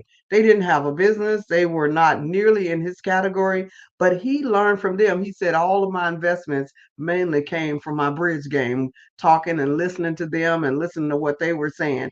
And now I believe the person that taught him to play bridge is a multimillionaire herself, because she's teaching other multimillionaires and billionaires how to play bridge. So it's important for you to not only listen to those people that you think, oh, well, they've made it, they've arrived. Sometimes it's good for you to listen to a child, listen to the voice of a child. Some of the biggest amount of money that I made, I just happened to be on the plane with a kid, and he said something on the plane. And when I got to where I was going, I ran out of merchandise. I was going to an expo, ran out of merchandise, thought back on what that child had said when I was on the plane, ran and made a flyer with those things on it and some things that had come to me as I was listening to him, and was able to sell that for the rest of the expo. So, make sure that you're listening and don't always feel like you know everything.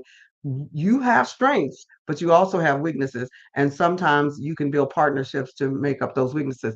Number 7, weigh the advice from people who haven't been where you're going. Sometimes people who haven't been where you're going can give you some decent advice. That's in defining your goals. And now we're going to move to the last part of this, which is deploying your goals. Sometimes we wonder, why am I not successful at business? Why was I not a successful student? Why have I not been able to just move the way I want to move? Why am I'm not successful in my ministry? Whatever it is that you're doing, you're wondering, why can't I move any further? They say that a church that gets to 250, if they don't do certain things, they're going to stay there. They will not grow past that. You're wondering, why do I get to a certain point and then it just falls apart? I can go this far and it seems to fall apart. Well, it's because sometimes we deployed before we discovered, designed, and defined. So now we're finally up to the deployment. How do you deploy those assets? Since you are an asset millionaire, as I said in the beginning, how do you deploy those assets to where you can turn your assets into cash flow? Well, number 1, you want to develop a 10-second elevator speech about your 5 W's. Remember the 5 W's that we talked about earlier. You want to develop that 10-second elevator speech, and if applicable, at what price? So design that speech, because you're going to have to convince other people to work with you. You can't do anything alone. You have to have those that are going to work with you. Number 2, you want to, if you are the beautician, do your own hair. In other words, if you are the doctor, take care of your own health. Your customers don't want you coughing all over them. When I go to the beautician, I want to know that her hair is done or his hair is done. So practice what you preach, in other words. Number 3, take advantage of free social media. I just, every Monday and Thursday, I do a free session on Clubhouse, because I know I can't serve everybody. Everybody is not my customer. I can't mentor everybody. So therefore, I give my service away on Clubhouse every Monday and Thursday. I have 25 books on fundable grant fund development topics and 25 accompanying books on grant writing. So I share one of those books each week, and then I turn around and repeat it for the rest of the year. So this right now we are on book 17, and next week we'll be on book 18. Every week we cover one of our books, and then we'll start over at book number 1 in about July, I believe it is.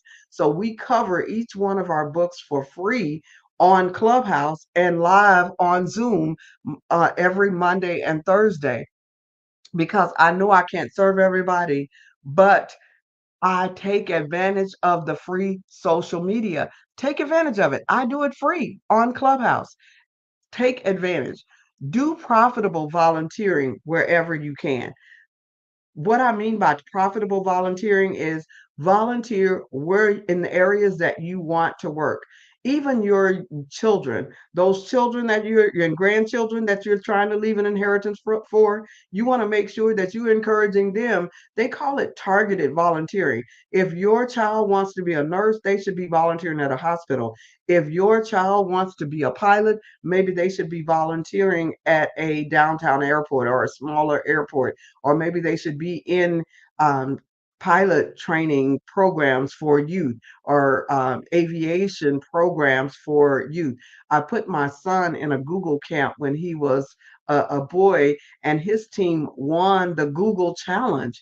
And he told me just recently, now that he's in his late 20s, Mom, I should have stuck with that. That was the bomb. Number 5, whatever you do it with excellence. I can't speak on that enough. Whatever you're doing in this life, make sure that you are doing it with excellence. And don't forget to say thank you. This is the next one. Don't forget to say thank you for those who help you, because there are always people out there who are helping you. I tell my grant writing clients, think before you bank 7 times. Think before you bank 7 times, to make sure that you let people know that you do appreciate whatever they've done for you. And you'd be surprised. I have had grant writing clients who sent out press releases or thanked before they banked, and they ended up getting additional grants because other people saw how they had posted online or in the media somewhere. We received a grant from this person for this, and we are extremely grateful. It's going to allow us to do our program. And then someone else calls them and say, hey, I've got some money that I need to give out, and I'm thinking I'd like to give you 65,000 or 200,000. Yes, my clients have had that happen. For those of you that want to come to Clubhouse, one of my clients who had that happen comes to Clubhouse all the time, so that you can kind of hear and see what I'm talking about. And then remember the word Sonder. If you don't remember any of these other strategies that I've given you, I want you to remember that word. What does the word Sonder mean? The word Sonder means that everybody that you pass by, everybody that you have passed by, have a story just like you. Sometimes we feel like because I'm Black, I can't get this. There's this statistic about us. There's educational statistics. There's personal growth statistics. There's all kinds of statistics about us. Some negative, some positive. Mostly negative. But you don't have to take every statistic and apply that to your life. I tell people, dig deep down into your DNA and pull out some of those DNAs of those kings, queens, administrators, those people who built pyramids that they still can't figure out. Pull out some of that DNA. Stop pulling out the DNA of Nook Nook and Ray Ray that got into trouble, went to jail, did this and that and the other. Pull out some of that positive DNA so that you can become that asset millionaire that you are, and not only become the asset millionaire, but deploy those assets so that they can become cash flow. Remember the word Sonder. Every stranger you meet has a story. I've talked to billionaires, billionaire kids, I've talked to millionaires, and I find out that many of them feel like they've had just as much trauma as you have. They feel like they've been through just as much as you. I talked to a billionaire's wife a few years back, and she said, my kids don't talk to me. And I'm thinking, I may not have as much money as you, but I don't know how I would feel if my kids didn't talk to me, because I love my children. I wouldn't know how I would feel. That would be just life most miserable. So I finding myself praying for this woman. Yes, she's one of the richest women in America, still is. But I found myself there standing with her, praying with her that her kid, because I'm feeling sorry for her, that her children, that they would be reunited. And thank God I saw in the news a couple of years ago that they were reunited. And I was so thankful for that, because I can't even imagine life like that, to where that my children and I were not in communication. So just remember the word Sonder. Everybody has a story as unique and different as your story. So stop feeling sorry for yourself. Dust yourself off. Use some of these tips that I've given you in discovering, designing, defining, and deploying your gift and talent. And if you're interested in getting the book, because there's so much more in the book than I can cover here, it's a workbook. So you will work your way through this so that you can discover, design, define, and then deploy your gifts and talent. But I want to go through one of the exercises with you. It's an activity that I have developed in here. And what you do in this activity is I'd say close your eyes. And what I want you to do is reflect on what brings you joy, fulfillment, a sense of purpose. Consider how you would use your talents and passion if financial constraints were no longer a consideration. So this is how we're going to do that. We're going to imagine that after 1 year of being a multimillionaire or billionaire, wherever you need to fall, wherever you fall, after 1 year, you have traveled all you wanted to do, you have helped your family, you have helped your children, you've helped your friends, you've started businesses, you've traveled the world, you've done everything you wanted to do. And you wake up one morning and say, what am I going to do with my day? Because you've done all of these things. It comes back to purpose. If you can think about that and think about what you would be doing with your life after 1 year of being a billionaire, that will probably get you closer to purpose, because no longer are you defining your goals based on poverty. No longer are you defining your goals based on my Uncle Nook Nook and Ray Ray were drunk, so I'm going to be a drunk. I've never been exposed to anybody else, nobody in my family. No longer are you defining yourself by that. So if you can put yourself in the place or in the mindset of a multi-millionaire, billionaire type,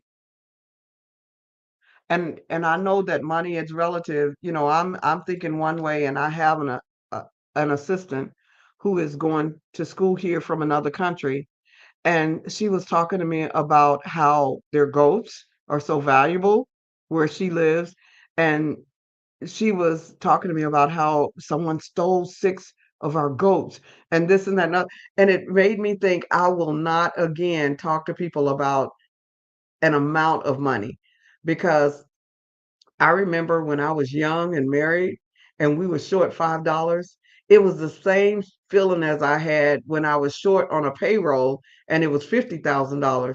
Or it's the same feeling as if you need $500,000. Her 6 goats was just as important to her as that $5 shortage or that $50,000 shortage or that $500,000 shortage or that $1 million shortage. So it doesn't matter whether it's 6 goats that someone stole or you're $5 short or you're $50,000 short. It's the same feeling.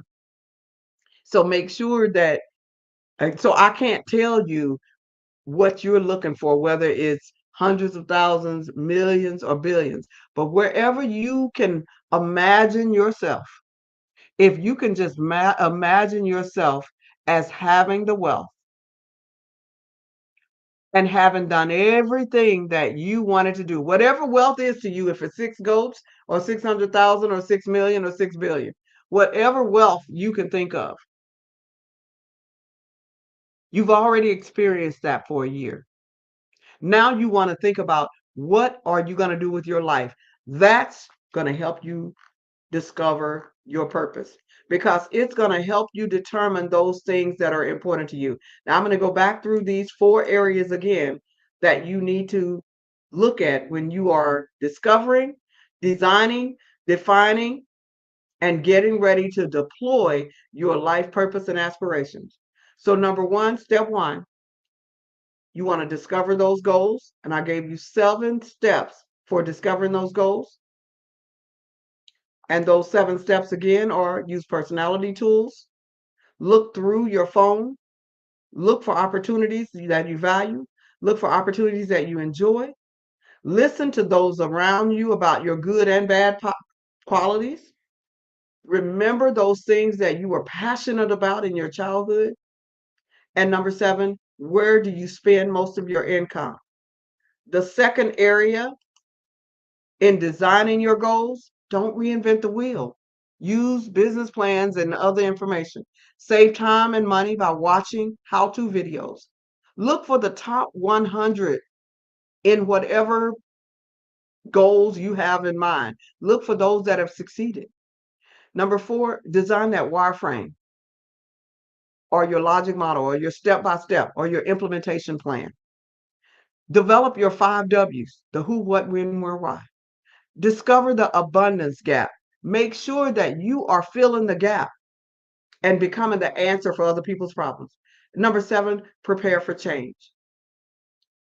The third area is defining your goals. Those 7 areas in defining your goals is making sure that you know your mission and vision statement. Joining online and offline groups and associations with similar goals. Learning your alphabet, which is the vocabulary of what you're doing. Learning your numbers, which is the cost associated with the vocabulary. Using best practices with tools and tips for your goals. Using strengths and weaknesses to help you build partnerships, because yes, we all have strengths and weaknesses. And then weighing the advice from people who haven't been where you're going, because sometimes they can give you tips that will help you to be successful. Deploying your gifts, as I just spoke about, developing a 10-second elevator speech about your 5 W's and at what price you will charge for that. If you are the beautician, do your own hair, practice what you preach is what that's saying. Take advantage of social media, especially the free social media. Take advantage of AI. Do profitable volunteering. Whatever you do it with excellence. Don't forget to say thanks to those that help you. This is in deploying those goals. And lastly, as I covered, remember the word sounder. So I'm hopeful that discovering the 4 Ds, which include discovering, designing, defining, and deploying your gifts and talents, will help you whether you're going back to school, whether you're starting a nonprofit organization or a for-profit organization or grant writing, whatever it is that you're doing. If you can keep these 4 Ds for discovering your life purpose in mind, I think it can support you in being successful. And don't forget to exercise, close your eyes, and begin to think about those things that you would do or you would have done for the whole year after you received all of these, your 6 goats, your millions of dollars, or your billions of dollars, whatever it is that make you feel abundantly wealthy. After you receive these things, you've got everything that you need and you've got enough to spare. And you've been successful for this 1 year and you wake up still needing that purpose and you have no financial constraints. What is it that you would do? And if you can begin to write those things down that you would be doing, I can almost guarantee you that you are closer to your purpose. That's going to get you closer to your purpose. So hopefully our leaders are going to come back, and that's going to be it for me today. How you doing? Okay. Oh, man, I'm just sitting here listening to you, Dr. Wright. This is wonderful. Great advice for people. I like that mind shift change. Put yourself into the mindset, the winning mindset, but do those things. Don't just talk about it. Let's walk the walk and do what you can within the resources you have, and you start attracting that kind of reality to yourself. I love that. Thank you so much. You have been wonderful. And before we let you go, we've got the audience has to know. I know you talked about Clubhouse and some other things. What is the best way to keep in touch with you? They can find me 24/7 at CertifiedDreamBuilder.com. And on Certified Dream Builder, we do have lots of free resources, business, personal, academic, and professional resources on there. We also have what we call Pay What You Can live video events every Monday and Thursday. If you got zero, you got the 6 goats and no money, you can come. If you've got $100 to donate, you can. If you got $1 million to donate, you can come. So it's Pay What You Can. Those are Monday and Thursday. And then we also have the Clubhouse aligned session. Now, these are Monday, we teach you how to do fund development, program development, and fund development, finding the funds to support your programs. And on Thursday, we actually teach grant writing, how to write grants for the 25 fundable topics, including reentry, including domestic violence, all of those. And you can find all of that information at CertifiedDreamBuilder.com, as well as the apps that I've developed, the budget building app, the grant writing app. You can find all of those right on CertifiedDreamBuilder.com. That is wonderful. Thank you again so much for being on the Black Business Network. This is wonderful. I love you. I want you to come back and continue to share with us on your expertise. So thank you again for being on the show. You're welcome. Thank you for having me. And genius is common, and I will see you on the other side. Yes. She was wonderful. Great information. The Black Business Expo's mission is to raise funds for high school seniors going to college or K through 12 entrepreneurs. This expo is a fundraiser for students. You may go to blackbusinessexpousa.com to donate to the scholarship fund or use the Cash App that is on the screen below. That's $BBXUSA. Our goal is to give laptops and up to $5,000 to 10 students. You can register online at blackbusinessexpousa.com. Every dollar counts. So we want to remind you to donate to the scholarship fund. We would like to thank our Black Business Expo USA sponsors for April 2024. They include NC100, Moody Capital Partners, Suede Soul, 5-Star BDM, Lotus Rocher Coaching and Training, Carolina, Virginia Minority Supplier Development Council, Step Management, Hello LLC, BHS and Associates, Margie McLean Foundation Incorporated, Genius is Common, Earth Essentials, Milani Shani Global, Executive Women's Success Institute, The Quality Coaching Company, Superwoman Business Services, Creative Force Studios, Lee Entertainment, Artistic App Design, Black Business Expo USA, Genius is Common, and I will see you on the other side.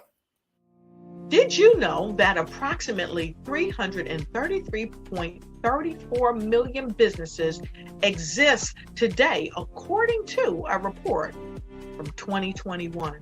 And you may be one of those businesses, or maybe you're not in the business market yet, but you're aspiring to be a business owner.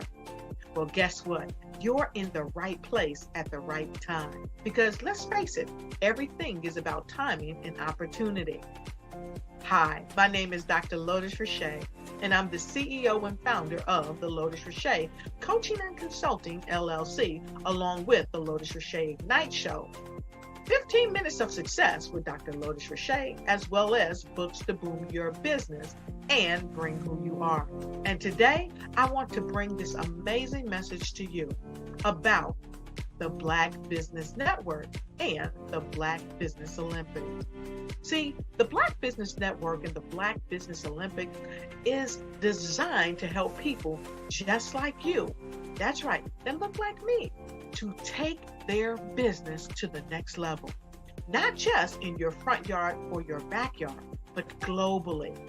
The Black Business Network and Black Business Olympics is designed not to just help you survive, but to help you thrive. So join us today as we come together with businesses all around the world to support our students, our children, our young teens, our young entrepreneurs. What we do is we come together to help raise funds for students, who are aspiring to be business entrepreneurs, who are aspiring and who are thriving in college. We endow them with a wonderful opportunity to gain scholarship of either a laptop or several thousands of dollars.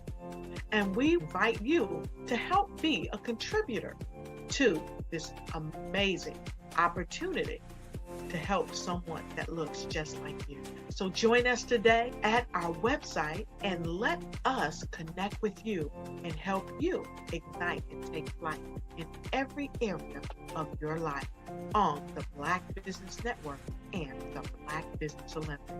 I'll see you on the other side.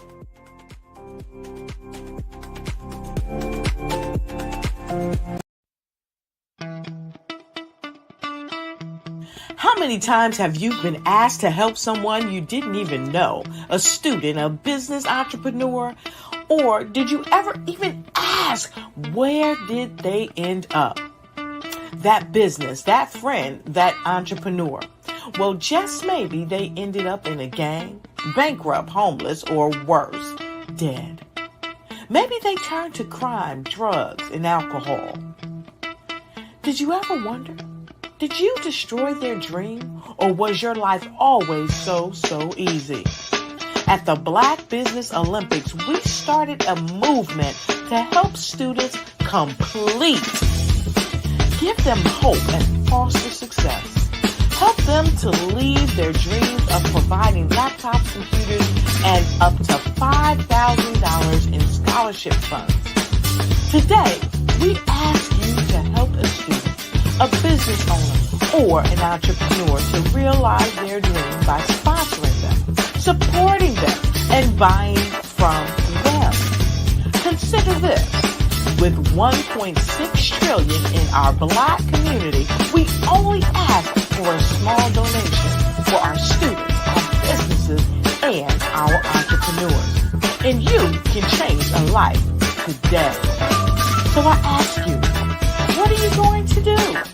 Sit on the sideline and watch our students in high school be losers, miss out on their dream from lack of resources? Or are you going to donate to the movement and change their future and yours as well? Give us a call today at 919-308-9090. Change their life by investing with action to the Black Business Olympic Fund. The Black Business Olympics, one of the largest business showcases of Black business in the history of the world.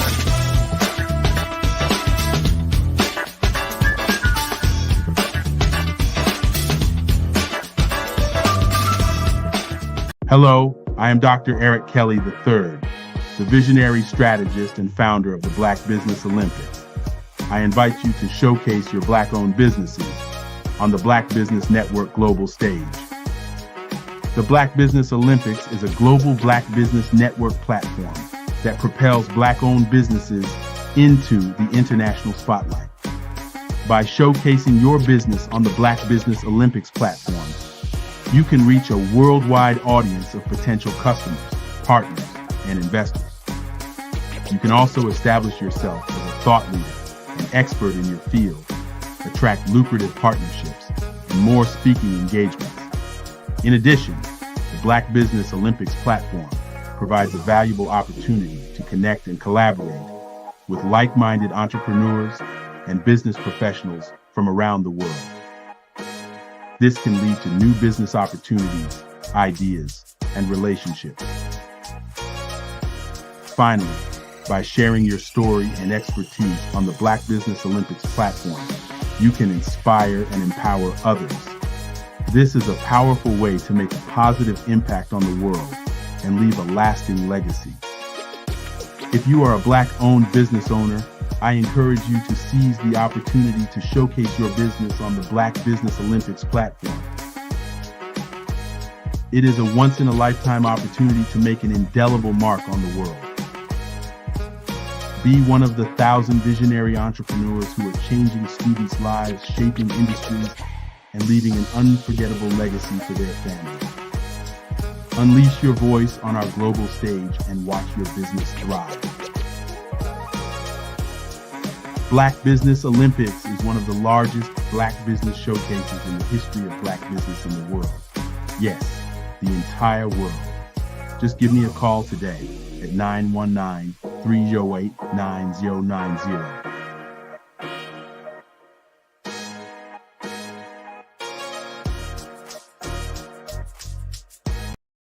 I am from Washington, D.C., but I was raised in Durham, North Carolina.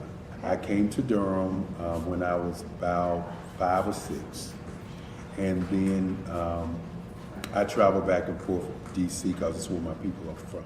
One of the unique things about my family is my mother, she's also an artist. She does quilting, and she does a lot of artistic things. And then my son, he draws with both hands, his right hand and his left hand like I do. So that's kind of a family trait. And then my other son, he's a videographer, and my daughter, she works, she's a regional vice president for Sunglasses. When you start out drawing and sketching, you want to continue to explore, you know, each avenue. I do pastels, I do pen and ink, I do painting, I do acrylics. I haven't done oils yet. But I try to do all facets of art. What I say to a lot of times to people is, you know, you can't put yourself in a box when you're an artist. You have to explore. And over the course of my life, I've tried to explore different mediums. I also do sculpture as well. I choose my subjects by the intensity that they have in their faces, or the intensity that somebody is moving, because I do more than portrait drawings. I also do I do abstract, and then I do figurative drawing also. What happened in this particular show is that I started out trying to come up with something that would be a little bit different than what everybody else is doing. So I was working on a Barack Obama show, and they wanted me to do some paintings of Barack. And so what I did was, because of the deadlines, I kind of did it kind of fast. And then I realized when I was doing it fast, I enjoyed it. And so then I started doing other pieces the same way, and I started to enjoy those pieces also. And so I came up with this particular style. And it's a style of lines and colors.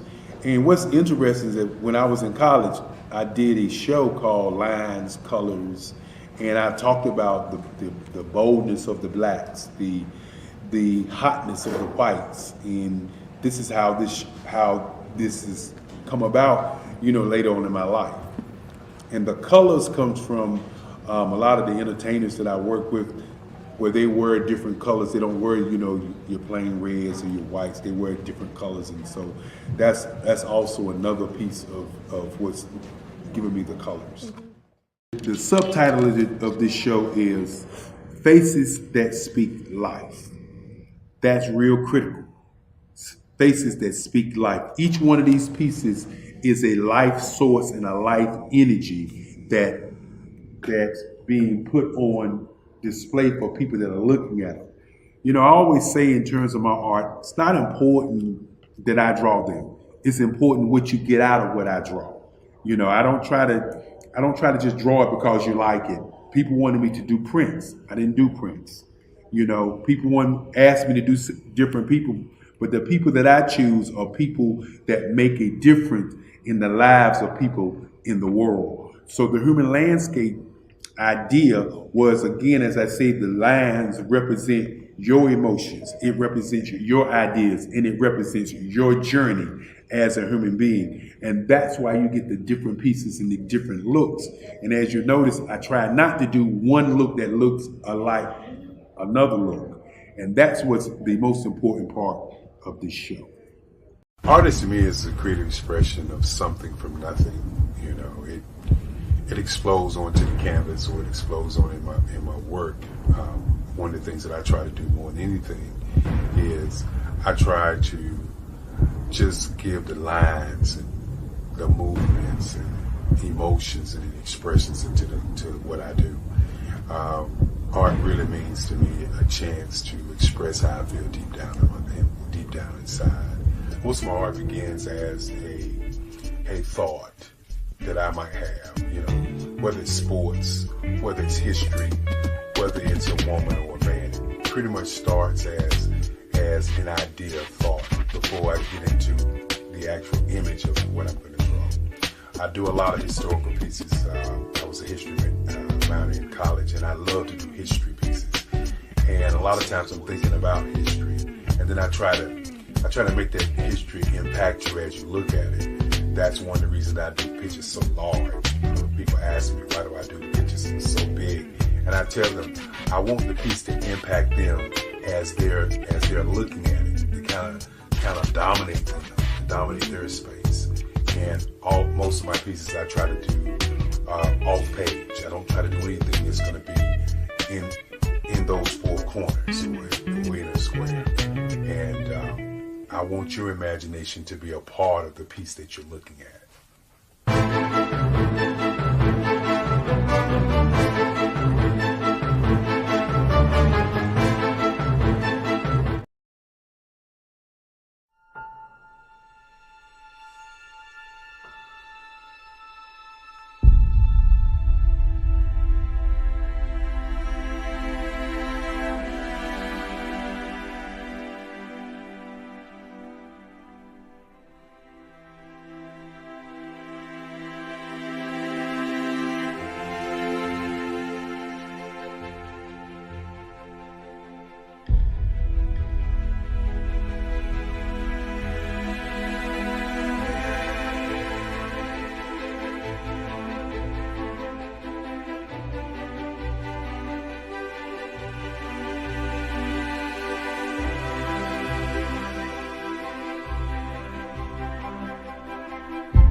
I'd like you to imagine with me, if you will, opening an app where you can collaborate with like-minded individuals from around the world, get inspiration and in-app tools to launch and grow your business, as well as share your knowledge and earn compensation, all in one app.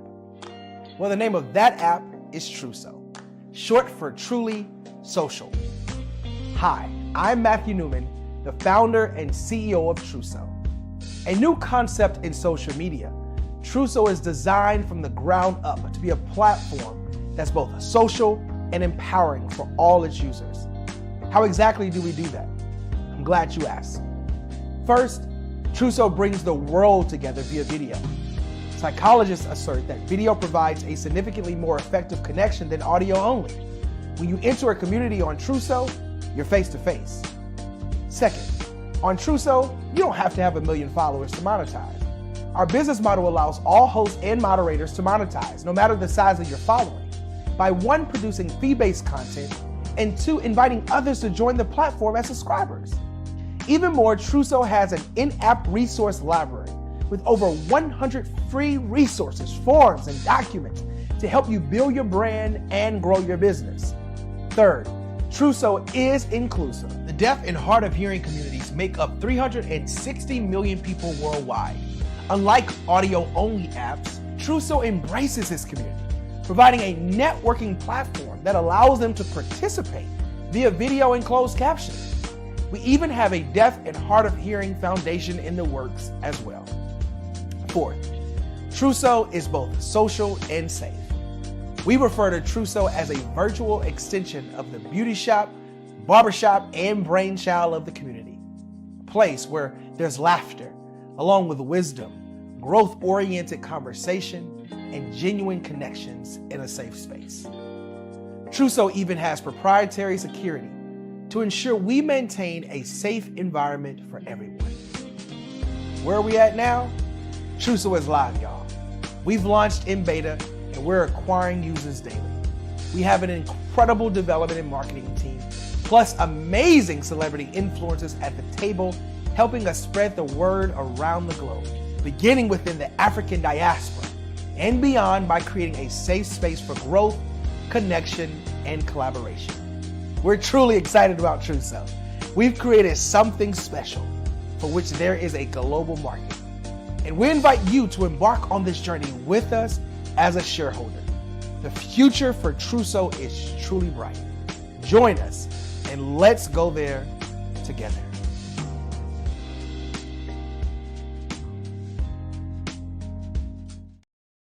Are you a forward-thinking entrepreneur or business owner? The world is changing faster than ever, and it's time to pivot and adapt to the future. Hello LLC is here to help you do just that. Hello stands for helping enterprises leverage leading-edge optimizations. Our innovative solutions can streamline operations, reduce overhead costs, and give you a competitive edge in a market projected to reach $5 trillion by 2030. By pivoting to the metaverse, businesses can tap into a rapidly growing market that is projected to be a significant part of daily life for 25% of Americans by 2026. As a full digital metaverse agency, the Hello LLC can help you create custom solutions to streamline operations, increase productivity, reduce costs, and drive brand recognition. Why should you pivot to the metaverse with the Hello LLC? By leveraging cutting-edge technology, you can provide immersive experiences for your customers, expand your global reach, and unlock new revenue streams. Contact us today to make the pivot. Hey everyone, it's Grant McGaw, CEO of 5-Star BDM and host of the award-winning Follow the Brand podcast and TV series, where I help you to build a 5-star brand that people will follow. My genius is personal brand development through intelligent communication and helping you achieve your business and career goals. I am a requested speaker on digital technology and brand development issues. I want to work with you to increase the value of your current opportunities while attracting new ones. Every one of you is unique, and we all share challenges that can be addressed through smart branding. As a super connector, I work with you as an executive coach to guide you along the complicated business and career development road, providing the enhancement tools and information you need to succeed. Together, I will help you succeed in today's challenging business climate. I will evaluate and measure your progress. Best of all, I am right alongside you every step of the way. Build the brand called you. Genius is coming. Follow the Brand TV broadcast host, Grant McGaw, as he visits with top executives and entrepreneurs to find out their secrets of success with their personal brand. Follow the Brand TV broadcast host as he focuses on brand development to build better relationships, bring value to your business, relationships, and career. You will enjoy listening to each episode that is tailored to speak to you directly. If you're looking for this type of clarity in terms of building your brand, you have tuned into the right station. Each episode will help you to shape a conversation in the 5-Star BDM network of 20,000 professionals and become a springboard for your corporate engagement and business opportunities. Each guest will frame their story in the areas of personal branding, business development, career development, financial empowerment, and technology innovation. Grant McGaw explains why he is the CEO and owner of his own professional career. Grant is an accomplished business leader and entrepreneur who wants to give back to individuals to grow their personal brand strategy. Tune in as he weaves his story about new possibilities, while to you exceed expectations. If you love storytelling, this show will make for fun. I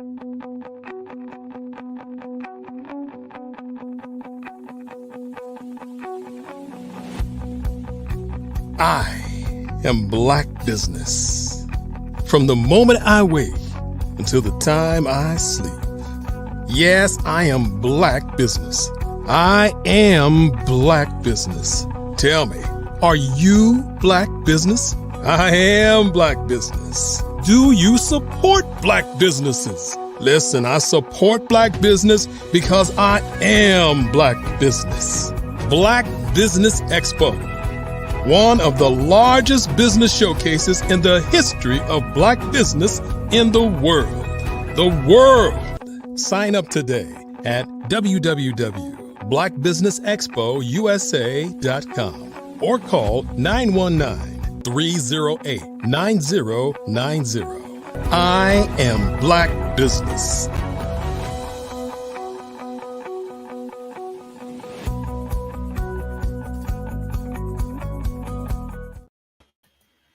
Good day, business owners, entrepreneurs, thought leaders, and corporations. Welcome to the Black Business Network. My name is Grant McGaw, CEO of 5-Star BDM and host of the award-winning Follow the Brand podcast and TV series. And I am your business moderator for this day on the Black Business Network. The Black Business Network is a 24-hour business network showcasing Black businesses, business owners, entrepreneurs, and thought leaders worldwide. We have speakers from North Carolina, London, Singapore, Africa, Japan, and cities all over the United States. The Black Business Network is a global community that is sharing its business knowledge to empower, inspire, and educate businesses about business. Now, I will be your speaker for this particular hour, and I want to talk to you about brand strategy and why that's so important. A lot of people, when I engage with them, and I ask them, so what is your strategy? How are you going to achieve your particular goal? And what are you doing around that? What is that going to look like from a day-to-day business application? What are you going to do when you wake up in the morning type of thing? And a lot of times what I find out is that you don't have a business plan, or there's a difference between a business plan and a business strategy. So two different things. A business plan, for the most part, is something that you gather, you pull together, and you're going to present that to a financing entity to tell them how you're going to achieve your goals and why they want to invest in you. And that's your overall business plan. Or it's also something that you would share with potential employees or anyone interested in your business. You would have an overall business plan that would come together and kind of tell the story about your business and why it's important. The strategy is how you get there. So important, because getting into the playbook of the day-to-day grind of running your business is so important. And if you just kind of wake up each day and you don't have a very succinct plan for your Monday, Tuesday, Wednesday, Thursday, Friday, what you're going to do and what is important, what is your focus on, what is your revenue generating activity. And that is so important when you start looking at an overall structure of a strategy of how you attain the goals that you've set out in your mission. And a mission is very, very important, because you look at your mission, you kind of unfold it. Everybody has seen that movie, Mission Impossible. He's given a mission. He goes into this, dark room. He finds some kind of way, and his mission comes out. And the person who's employed them says, hey, I need you to go out and do this impossible task. And then if you're successful, you're going to be able to get more opportunities, that type of thing. That's your mission, right? What is your mission state about you? And why is that important? Because if you don't have your mission, this is your guiding overall framework for why you're doing what you're doing. What is the big why that you're here for? My mission is around small business development. I want to take my 20, 25 years of corporate experience and bring it to the small business owner. I want them to understand what it takes to be successful, because even though I was in Fortune 500 companies, that's a huge either a national or international corporation, but they still operated in departments. So a department is really like a small business. So I'm very, very familiar with the tenets of small business operations and what it takes to be successful on a day-to-day basis. And as a more of a individual contributor, as an account manager or a business development manager, I understand ownership. See, in entrepreneurship, you've got to take ownership of your particular business model and then have goals that you set for yourself and then reach those goals or exceed those goals. And you've got to have an overarching strategy to do that. Now, when you're in the sporting arena and you have a coach, and that coach now then recruits his team, he says, you know what? I need a quarterback. I needed some running backs. I'm going to need an offensive line that can block. I'm going to need my wide receivers that can catch the ball from the quarterback. And I need a stellar defense because the other side of the ball also has an offense that's trying to score. And the strategy is like, how am I going to achieve that goal? And each business opportunity that you involve yourself in is a game. And if you're following sports, and I love the sports analogy, is that each opponent that you're going to go against has a different strategy. It's not cookie cutter for every single game, every single business opportunity that you're involved in. All of them have different nuances. They have different strengths. They have different weaknesses. There's different opportunities. And obviously, there's threats. So there's a SWOT analysis that you're going to have to do for each and every engagement that you involve yourself in. And you've got to understand the objectives.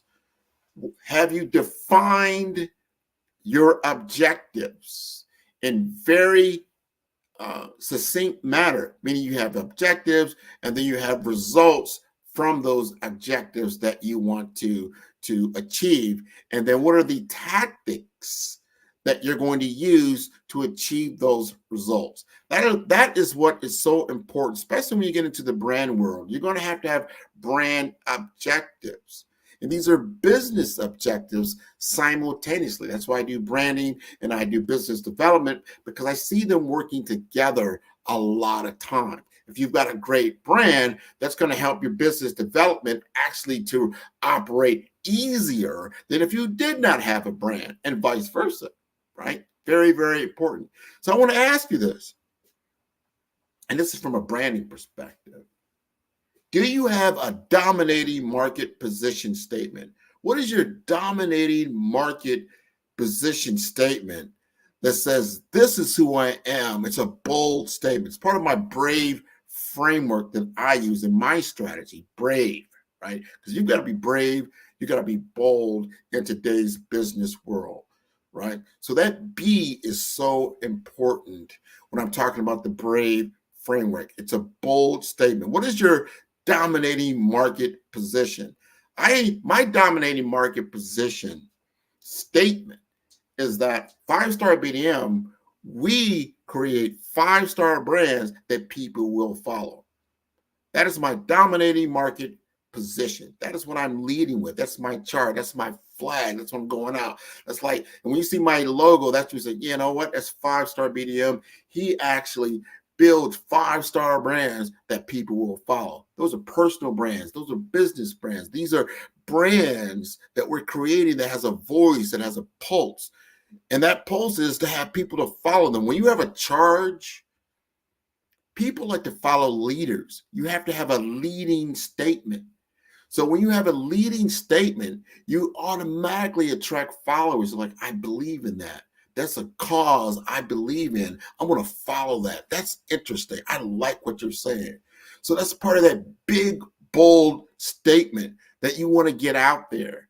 You know, a lot of times I say I'm pioneering the future of branding. I'm empowering businesses. I'm enriching communities. I want you to join me in doing this. It's part of my bold statement. It's part of my brave framework. And you've got to have a signature branded program. I always encourage my business owners when I'm consulting with them to have some type of signature branded program. Like, what do you mean, Grant? This is something that you're doing that is different. It's a differentiator from your competition.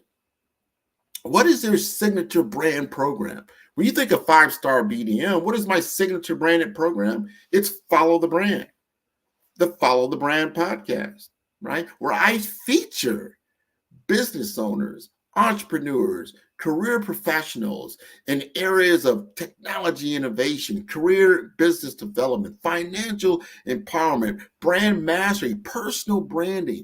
This is my signature brand program that I lead with every single day. Every week I have a new episode. Every week you can see it as a TV series as well as an audio podcast. This is a signature branded program that I'm putting out there that's building brand awareness constantly.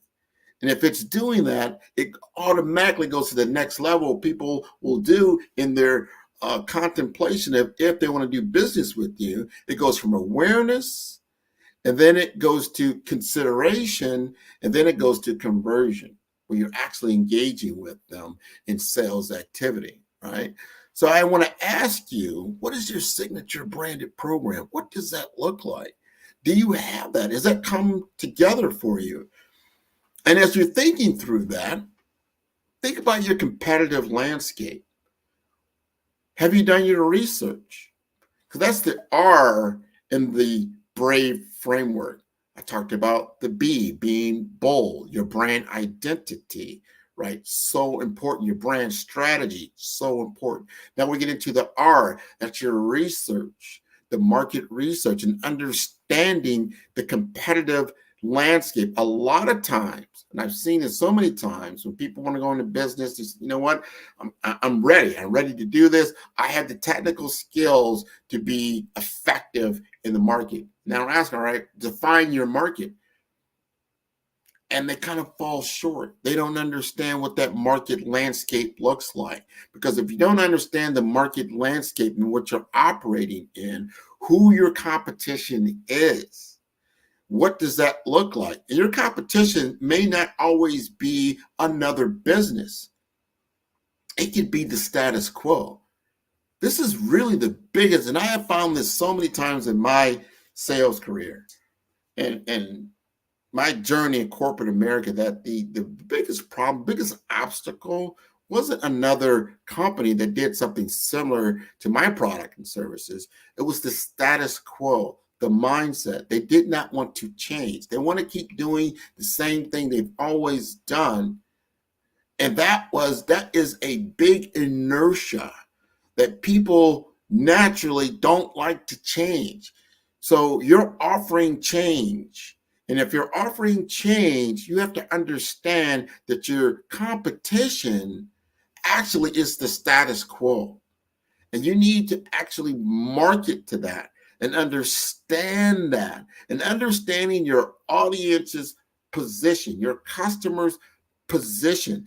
Sometimes people think about positioning, they're thinking about their position in the market, where they're, I'm at the low end, I'm at the high end, I'm offering, high pricing, I'm on low pricing, where am I at? Am I in the niche business? Am I at the more prestige part of the echelon? Like, that's not what I'm talking about.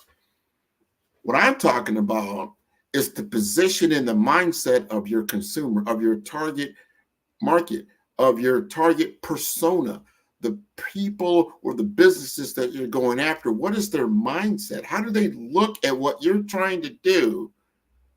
And how does that change their business? And is there an impetus to change? The only reason that someone is going to change is because it has a better outcome. And I have talked to business owners about this very fact, that organizations and people don't buy your products and services, and they get a big What do you mean they don't? They don't buy your product and service. They buy the results. They want the results. So your positioning has to be around the new results that they will gain if they do business with you. What does that look like? And you have to understand the financial metrics around that. What are they going to gain by working with you and your company that they can't gain by doing what they're doing already? Then it starts, once that's been established, right? Now they're in the consideration phase. And then they start thinking, all right, I hear what Grant's saying. I see what 5-star BDM does for products and services. I see that they're offering a different result that's 5x, 10x better than what I have today. I'm going to consider that. And you know what they're going to do then? They're going to do more research. They're going to start saying, okay, I have 5-star BDM over here. Let me see companies that are similar to his and see if I can get a similar result by working with them, but maybe at a lower price point or something to that effect that I can't get from them. Now they're starting to do research on you. And that's when you need to understand the other part about knowing your competitive landscape, understanding the market size, understanding who they're going to truly go to get that comparison, because that's all they're doing. They're going to compare you with someone else. What does that look like? So you need to understand those competitors in that space. And if you understand that competitor in that space, you can even recommend to them, you know what? You need to go talk to so-and-so or talk to so-and-so. They do something similar to me. You're going to find out some things, but you already know your heads and tails above them. You already positioned yourself through your messaging that everything they're going to potentially get from them, you're going to be able to offer them something better. And you have an irresistible offering for them that the competition cannot deliver as well. And that's part of the foundations of driving brand and business development.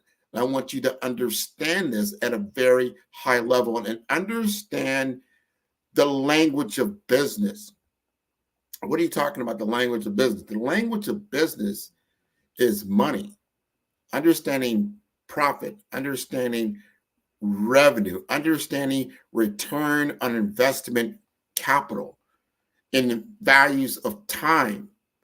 This is what they want to understand. They want to understand revenue potential. And what does that look like?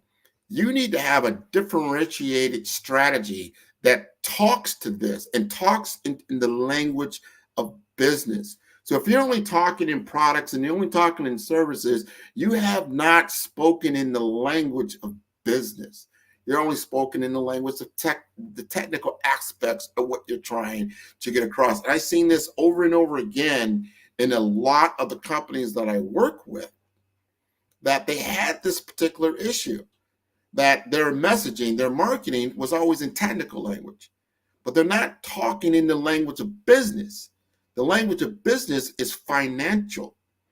So when you understand financial language, that you can then explain them and understand that it can enable this financial gain through a technological edge or an enablement tool, you start to get their attention at the highest levels, right? Because that is what the C-suite is really, really about. They're kind of the banker of that organization. They're only going to invest capital if it says they're going to get more capital in return. So if I give you $1 today, I'm going to get $10 next week. That's a great deal.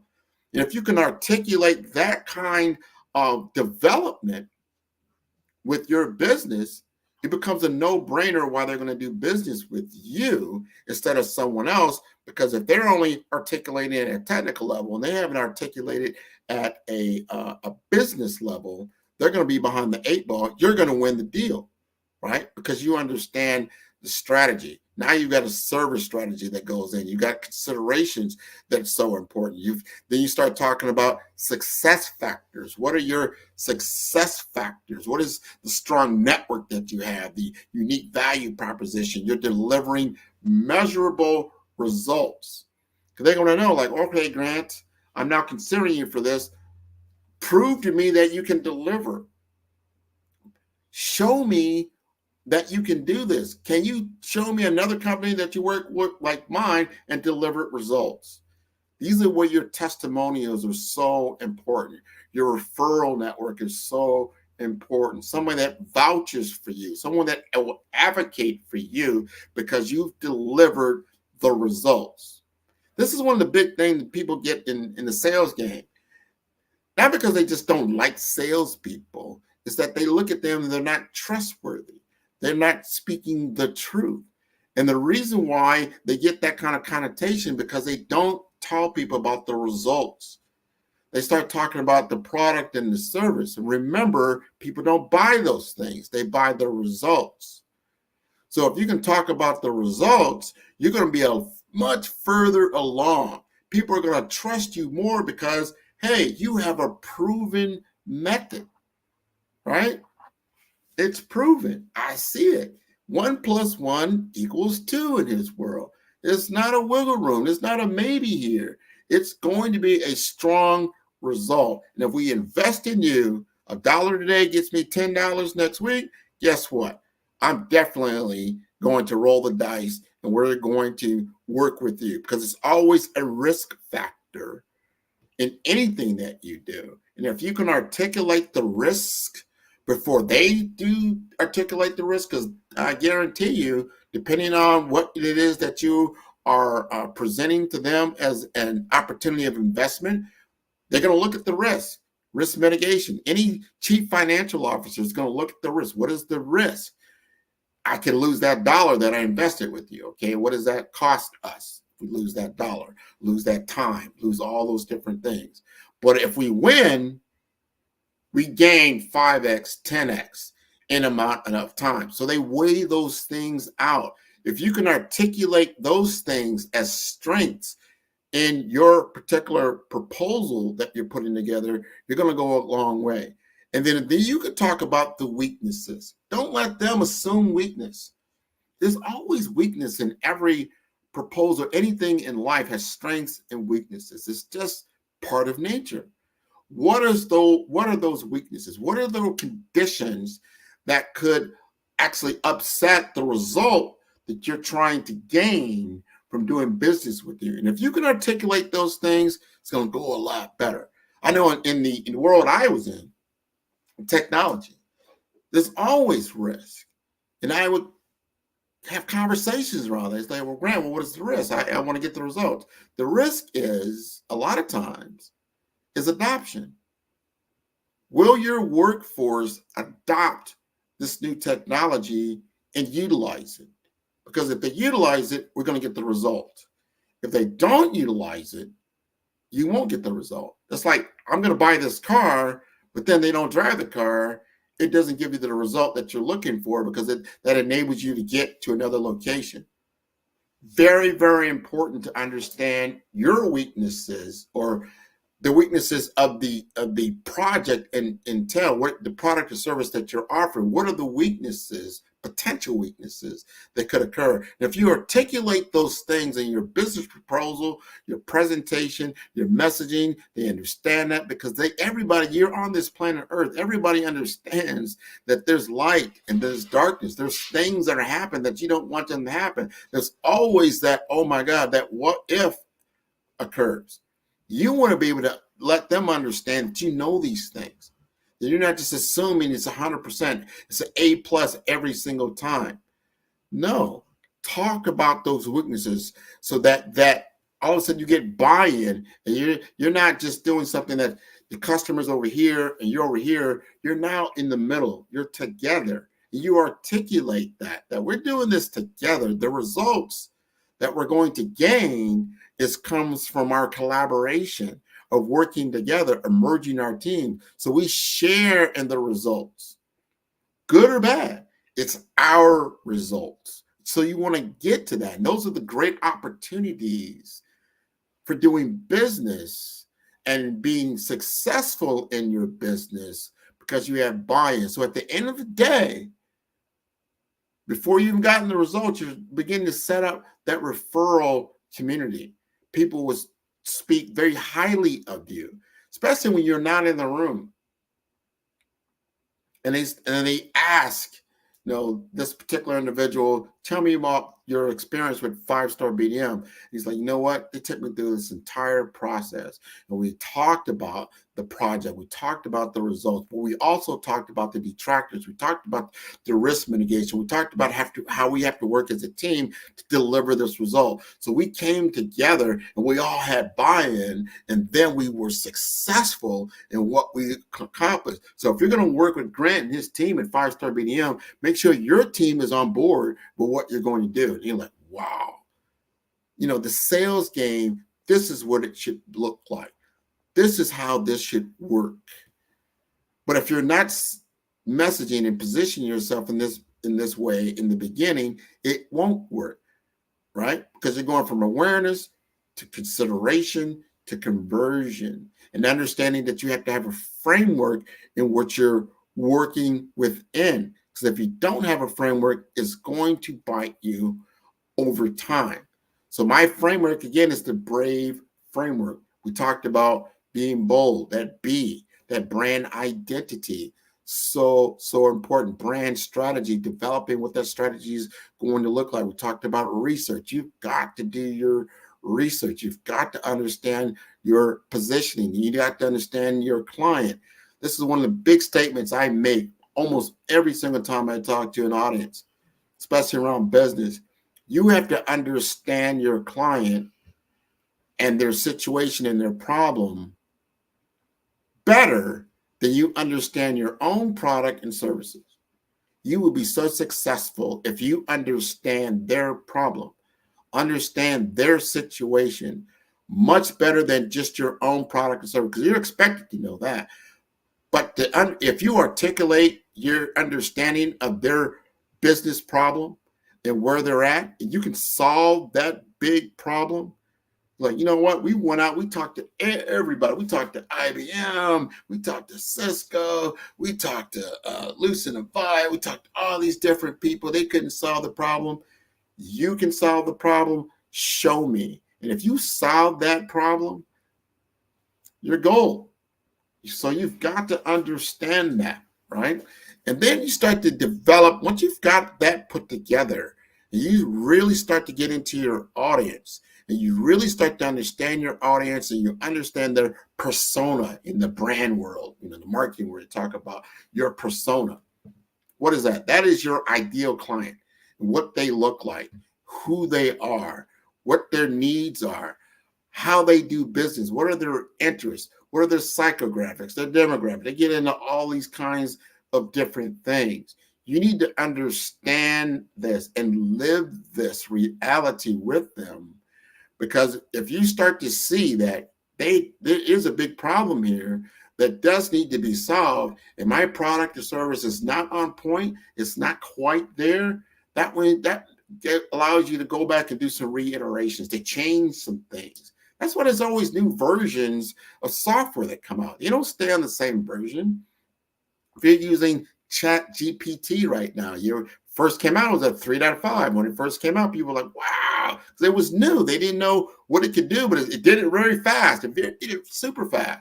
But then it started to see, it's not very human-like. It's very, very, scientific and very analytical. It doesn't have any emotional content. It's just a little off. So they came out with ChatGPT-4. They listened to the feedback that they were getting, and then they came out with a whole new version that became, this is now the paid version, but guess what? It's worth paying for because it begins to speak in the language of humans, and it became easier to articulate. It became faster to use and incorporate into your business.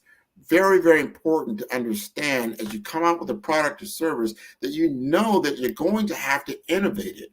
It's going to have to change over time. And that change comes from working with the audience that you have, right? Your clientele that you have, because customer behavior, customer segmentation, so important. The delivery on your promise is so important. So if you make a statement and you want to deliver on that promise, you have to understand that you're going to make changes, but you have to have open communication, open dialogue with the people that you're working with. So they have to understand that. If you talk to a lot of Fortune 500 companies, and they have their vendor list, and they depend on these vendors, right, for successful projects, because that's how they are promoted forward in their corporations. They have to have true open dialogue. You want to have true open dialogue with your particular business opportunities and clients and companies that you're working with, so that there's transparency that's taking place. This is going to help you with your business development. It's going to help you with your blueprint and your strategy. You're becoming more visible. This is when you start to accumulate what I call your assets. You're getting your assets together and understanding what those assets truly look like. An asset is something that's valuable, right? And it's valuable to you, and it's valuable to your clients. What does that look like? What are the aesthetics around that? So that your brand and its aesthetics and the assets, they all have style, they all have personality, and it's something that you can then go to that V world, which is making it visible.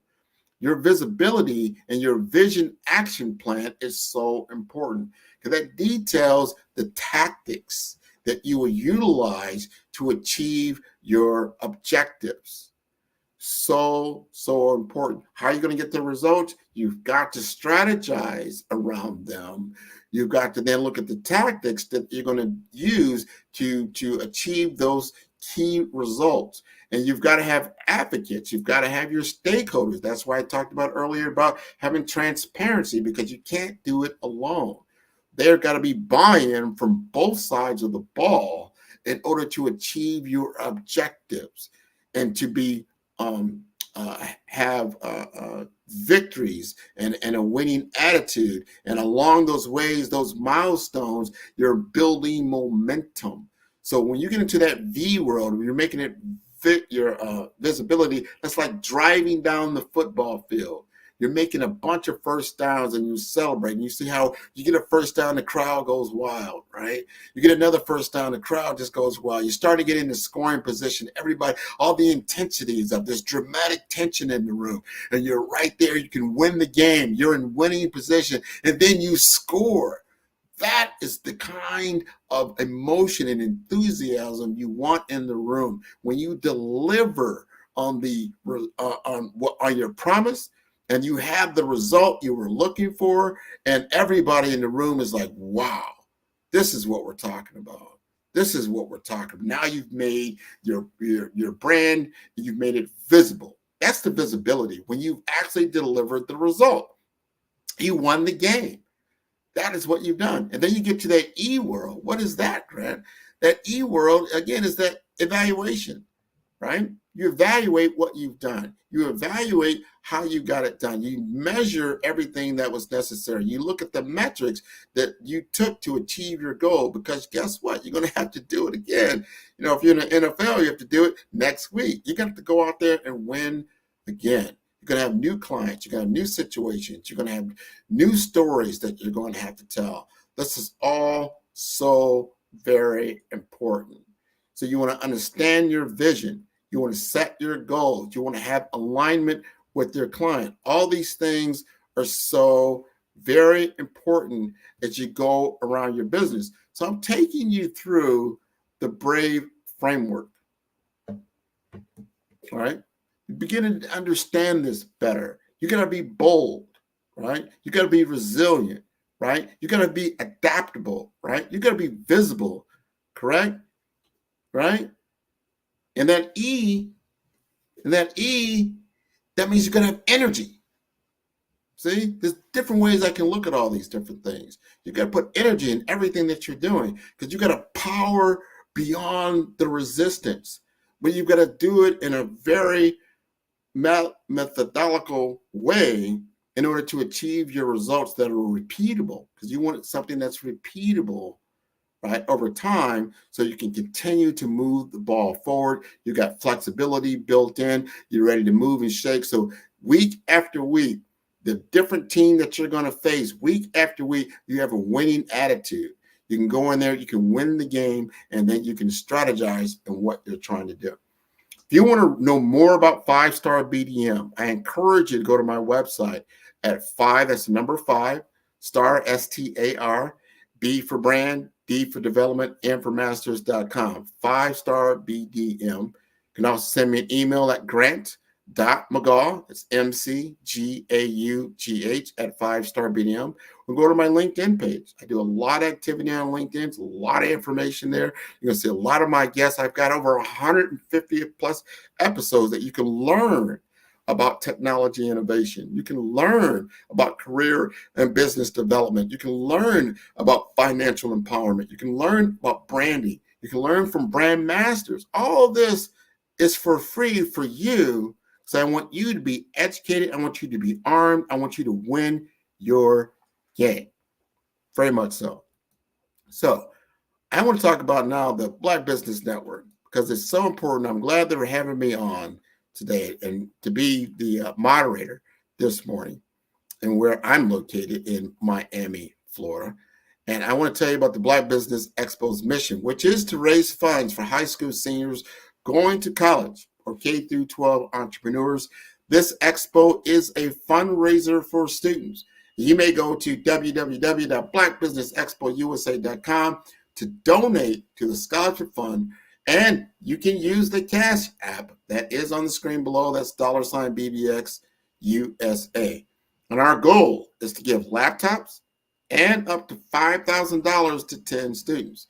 And students, you can go and register online at blackbusinessexpousa.com.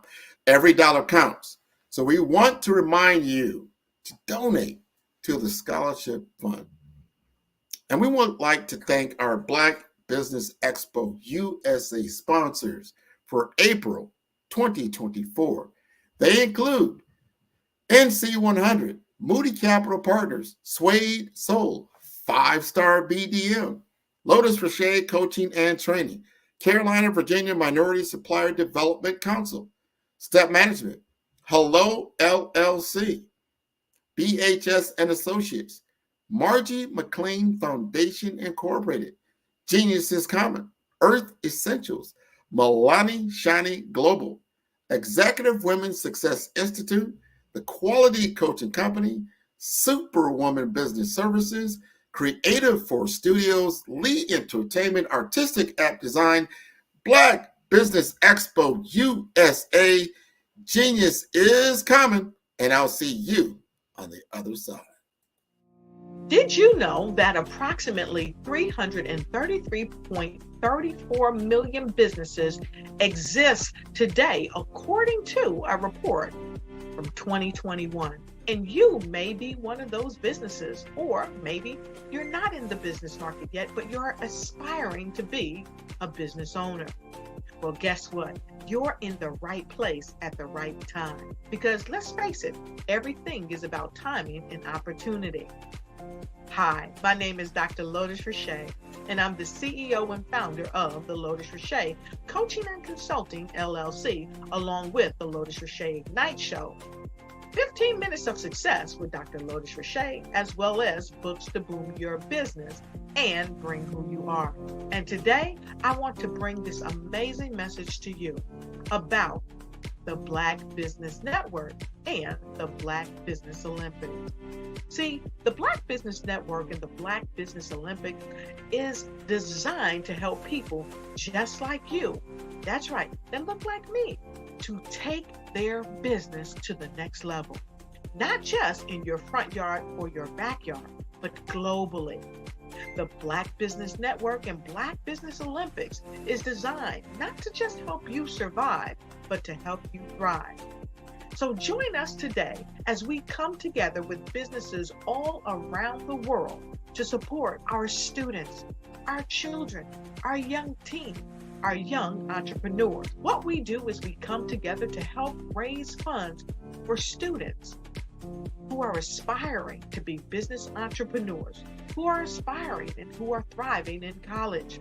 We endow them with a wonderful opportunity to gain scholarship of either a laptop or several thousands of dollars. And we invite you to help be a contributor to this amazing opportunity to help someone that looks just like you. So join us today at our website and let us connect with you and help you ignite and take flight in every area of your life on the Black Business Network and the Black Business Olympics. I'll see you on the other side.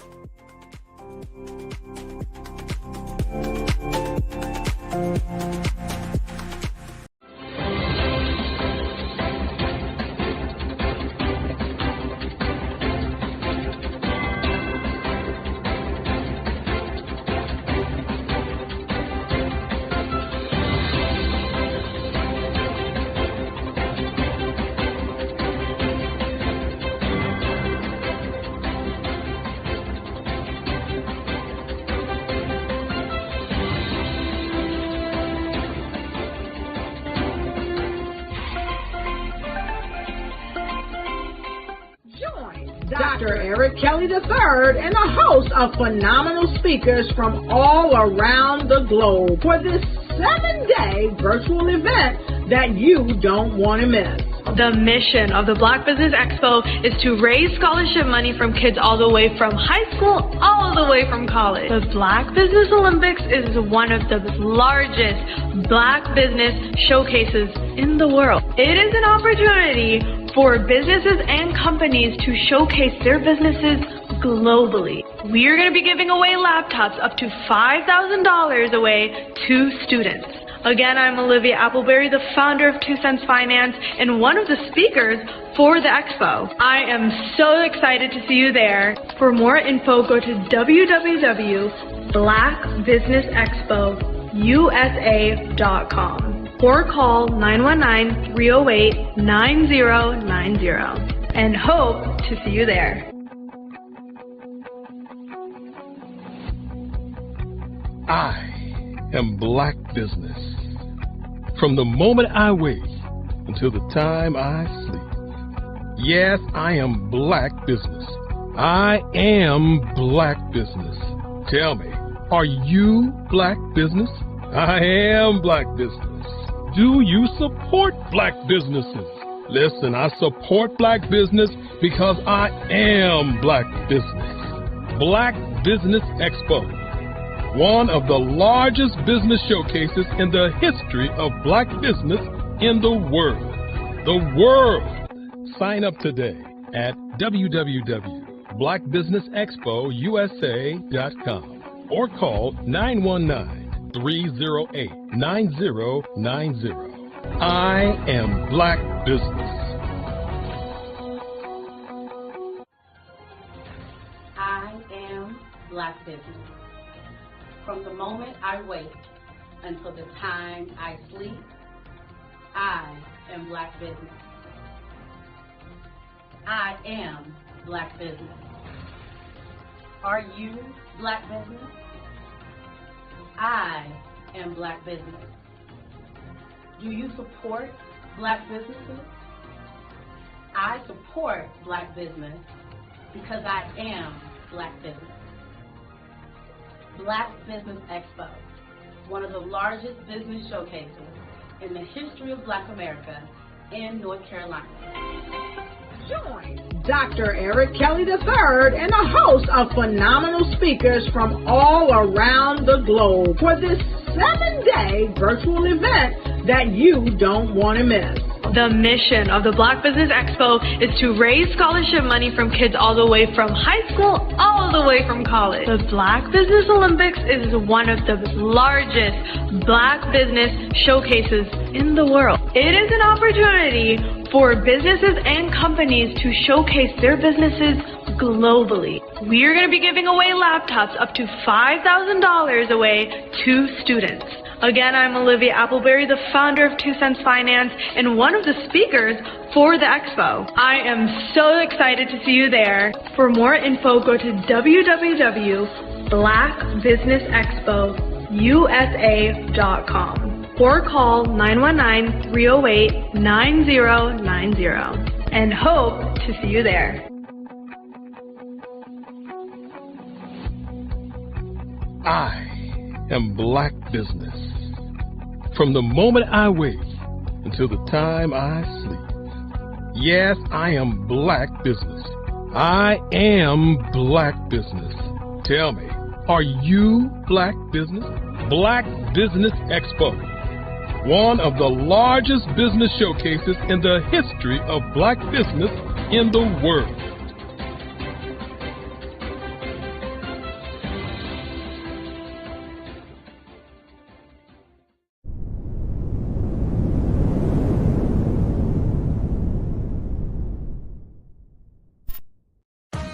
Are you an innovative entrepreneur or business owner ready to embrace the future of business transformation? The world is evolving at an unprecedented pace, and it's crucial to adapt and pivot towards success in this dynamic landscape. At the Hello LLC, we are dedicated to guiding you through this transformative journey, offering a comprehensive suite of services that extend beyond the metaverse and 3D immersive experiences. Our mission is to empower businesses and brands by assisting them in building, branding, systemizing, and automating their operations. We specialize in steering businesses from a two-dimensional existence to a thriving three-dimensional presence, where opportunities abound. We help businesses harness the power of technology to work smarter, not harder, enabling them to operate efficiently and stay ahead of the curve. Our diverse range of services includes: Our Biz in a Box is a complete business solution package designed to jumpstart your entrepreneurial journey. From strategic planning to digital infrastructure, we've got you covered. Your one app, one tap solution. Our Motion Work AI videos transform your brand storytelling with our cutting-edge AI-driven video production, captivating your audience like never before. Our 3D VR environments will step you into the future of immersive experiences. With our custom 3D virtual reality environments that engage and captivate your customers. Lastly, in our Pivot membership program, we offer tailored guidance and support to either show you, teach you, or take care of the transformation process for you. According to a 2023 study by Fundera, a staggering 28% of small businesses in the United States do not have an online presence. This statistic underscores the importance of embracing digital transformation. Having a website is more than just an online presence, it's a gateway to unlocking numerous benefits, including reaching a broader audience, showcasing your products or services, generating leads and sales, establishing trust, providing customer support, and maintaining competitiveness within your industry. The Hello LLC is committed to helping you excel in all these aspects of modern business, not just limited to the metaverse alone. Why should you choose the Hello LLC to navigate this transformational journey? By partnering with us and harnessing cutting-edge technology, you can provide immersive experiences for your customers, expand your global reach, reduce operational costs, and enhance brand recognition, all while working with a company that holds integrity in high regard. Our commitment to ethical and principled business practices ensures that your journey towards success is not only innovative, it is also firmly rooted in trust and transparency. Don't wait. Take the first step towards a brighter business future. Contact us today to explore how we can support you in developing a remarkable digital presence and immersive experience that will leave a lasting impression.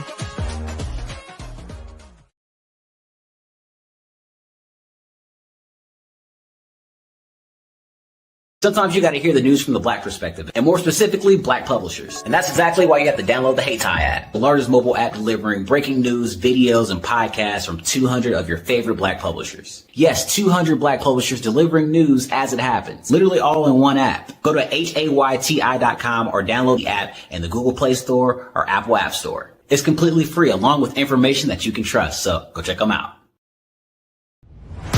Social media is evolving. It's more vibrant, more colorful, more energetic, and so are you. It's not just photos anymore.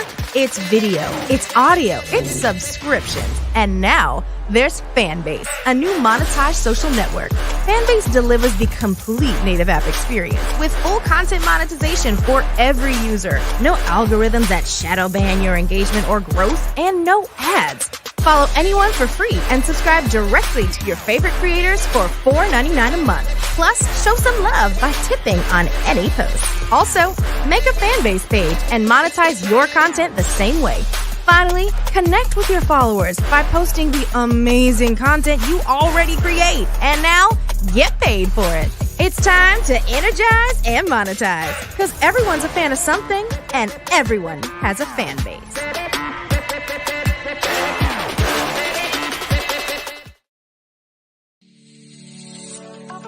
Did you know that our black dollar only lasts for 6 hours in our community?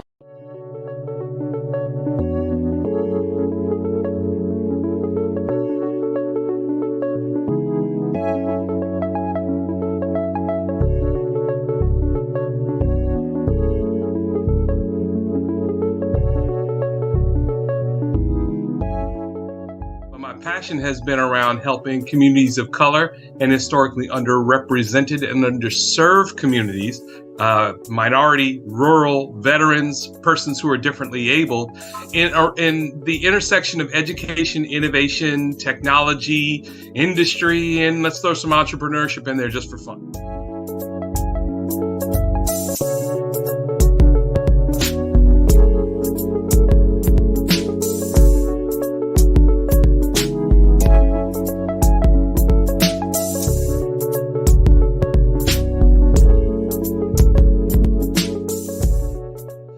See more around innovation, incubators, accelerators. I love the idea of going from innovation to commercialization.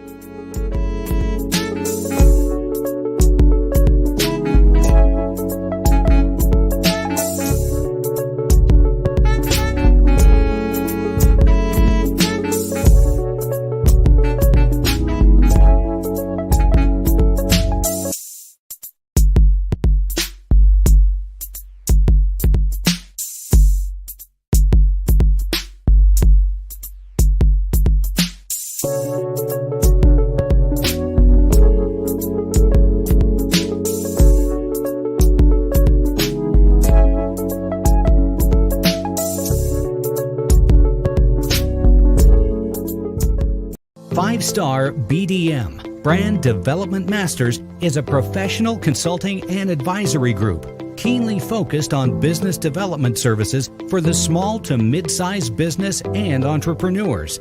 Although every business is unique, they often share business development challenges that can be addressed through smart branding. Services include process improvement and operations, digital strategy and transformation, business intelligence, digital marketing, and personal branding. Our business and personal branding company has helped a number of professionals and organizations to optimize and grow. This results in more business, more opportunities, better reach, positive outcomes. Visit www.fivestarbdm.com today to learn more.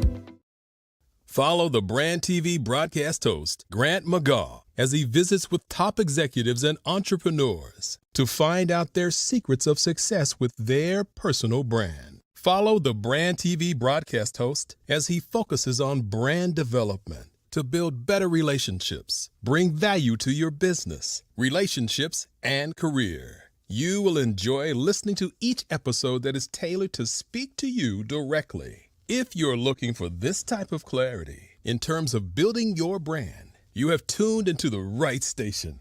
Each episode will help you to shape a conversation in the 5-Star BDM network of 20,000 professionals and become a springboard for your corporate engagement and business opportunities. Each guest will frame their story in the areas of personal branding, business development, career development, financial empowerment, and technology innovation. Grant McGaw explains why he is the CEO and owner of his own professional career. Grant is an accomplished business leader and entrepreneur who wants to give back to individuals to grow their personal brand strategy. Tune in as he weaves his story about new possibilities, while to you exceed expectations. If you love storytelling, this show will make for fun. I am from Washington, D.C., but I was raised in Durham, North Carolina. I came to Durham when I was about 5 or 6, and then I traveled back and forth to D.C. because it's where my people are from. One of the unique things about my family is my mother, she's also an artist. She does quilting, and she does a lot of artistic things. And then my son, he draws with both hands, his right hand and his left hand, like I do. So that's kind of a family trait. And then my other son, he's a videographer, and my daughter, she works, she's a regional vice president for Sunglass Lab. When you start out drawing and sketching, you want to continue to explore, each avenue. I do pastels, I do pen and ink, I do painting, I do acrylics. I haven't done oils yet. But I try to do all facets of art. What I say to a lot of times to people is, you can't put yourself in a box when you're an artist. You have to explore. And over the course of my life, I've tried to explore different mediums. I also do sculpture as well. I choose my subjects by the intensity that they have in their faces, or the intensity that somebody is moving, because I do more than portrait drawings. I also do I do abstract, and then I do figurative drawing also. Well, what happened in this particular show is that I started out trying to come up with something that would be a little bit different than what everybody else is doing. So I was working on a Barack Obama show, and they wanted me to do some paintings of Barack. And so what I did was, because of the deadlines, I kind of did it kind of fast. And then I realized when I was doing it fast, I enjoyed it. And so then I started doing other pieces the same way, and I started to enjoy those pieces also. And so I came up with this particular style, and it's a style of lines and colors. And what's interesting is that when I was in college, I did a show called Lines, Colors, and I talked about the boldness of the blacks, the hotness of the whites, and this is how this has come about, later on in my life. And the colors comes from a lot of the entertainers that I work with, where they wear different colors. They don't wear, your plain reds or your whites. They wear different colors, and so that's also another piece of what's giving me the colors. The subtitle of this show is Faces That Speak Life. That's real critical.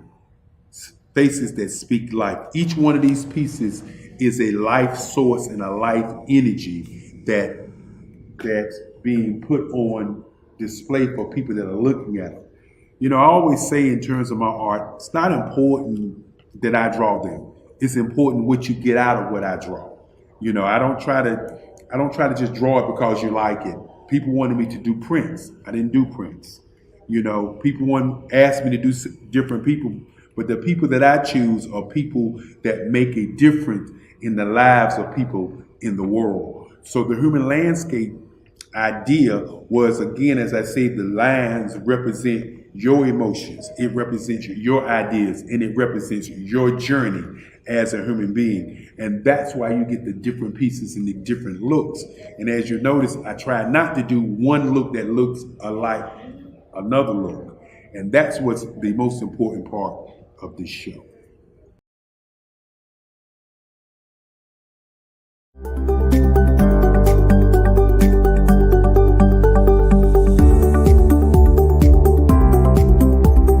My name is Katie Bennett, and I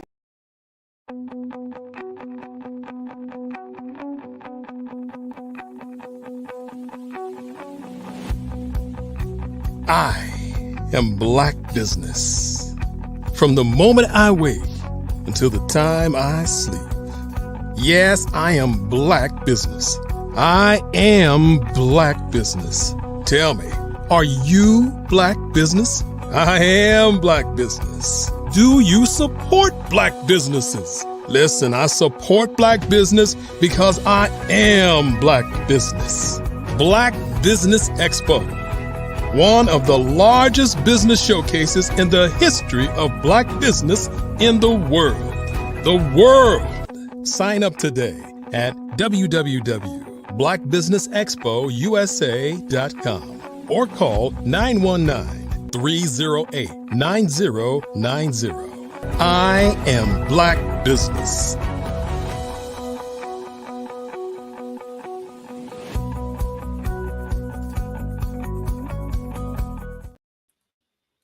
Good day, business owners, entrepreneurs, thought leaders, and corporations. Welcome to the Black Business Network. My name is Grant McGaw, CEO of 5-Star BDM and host of the award-winning Follow the Brand podcast and TV series. And I am your business moderator for this day on the Black Business Network.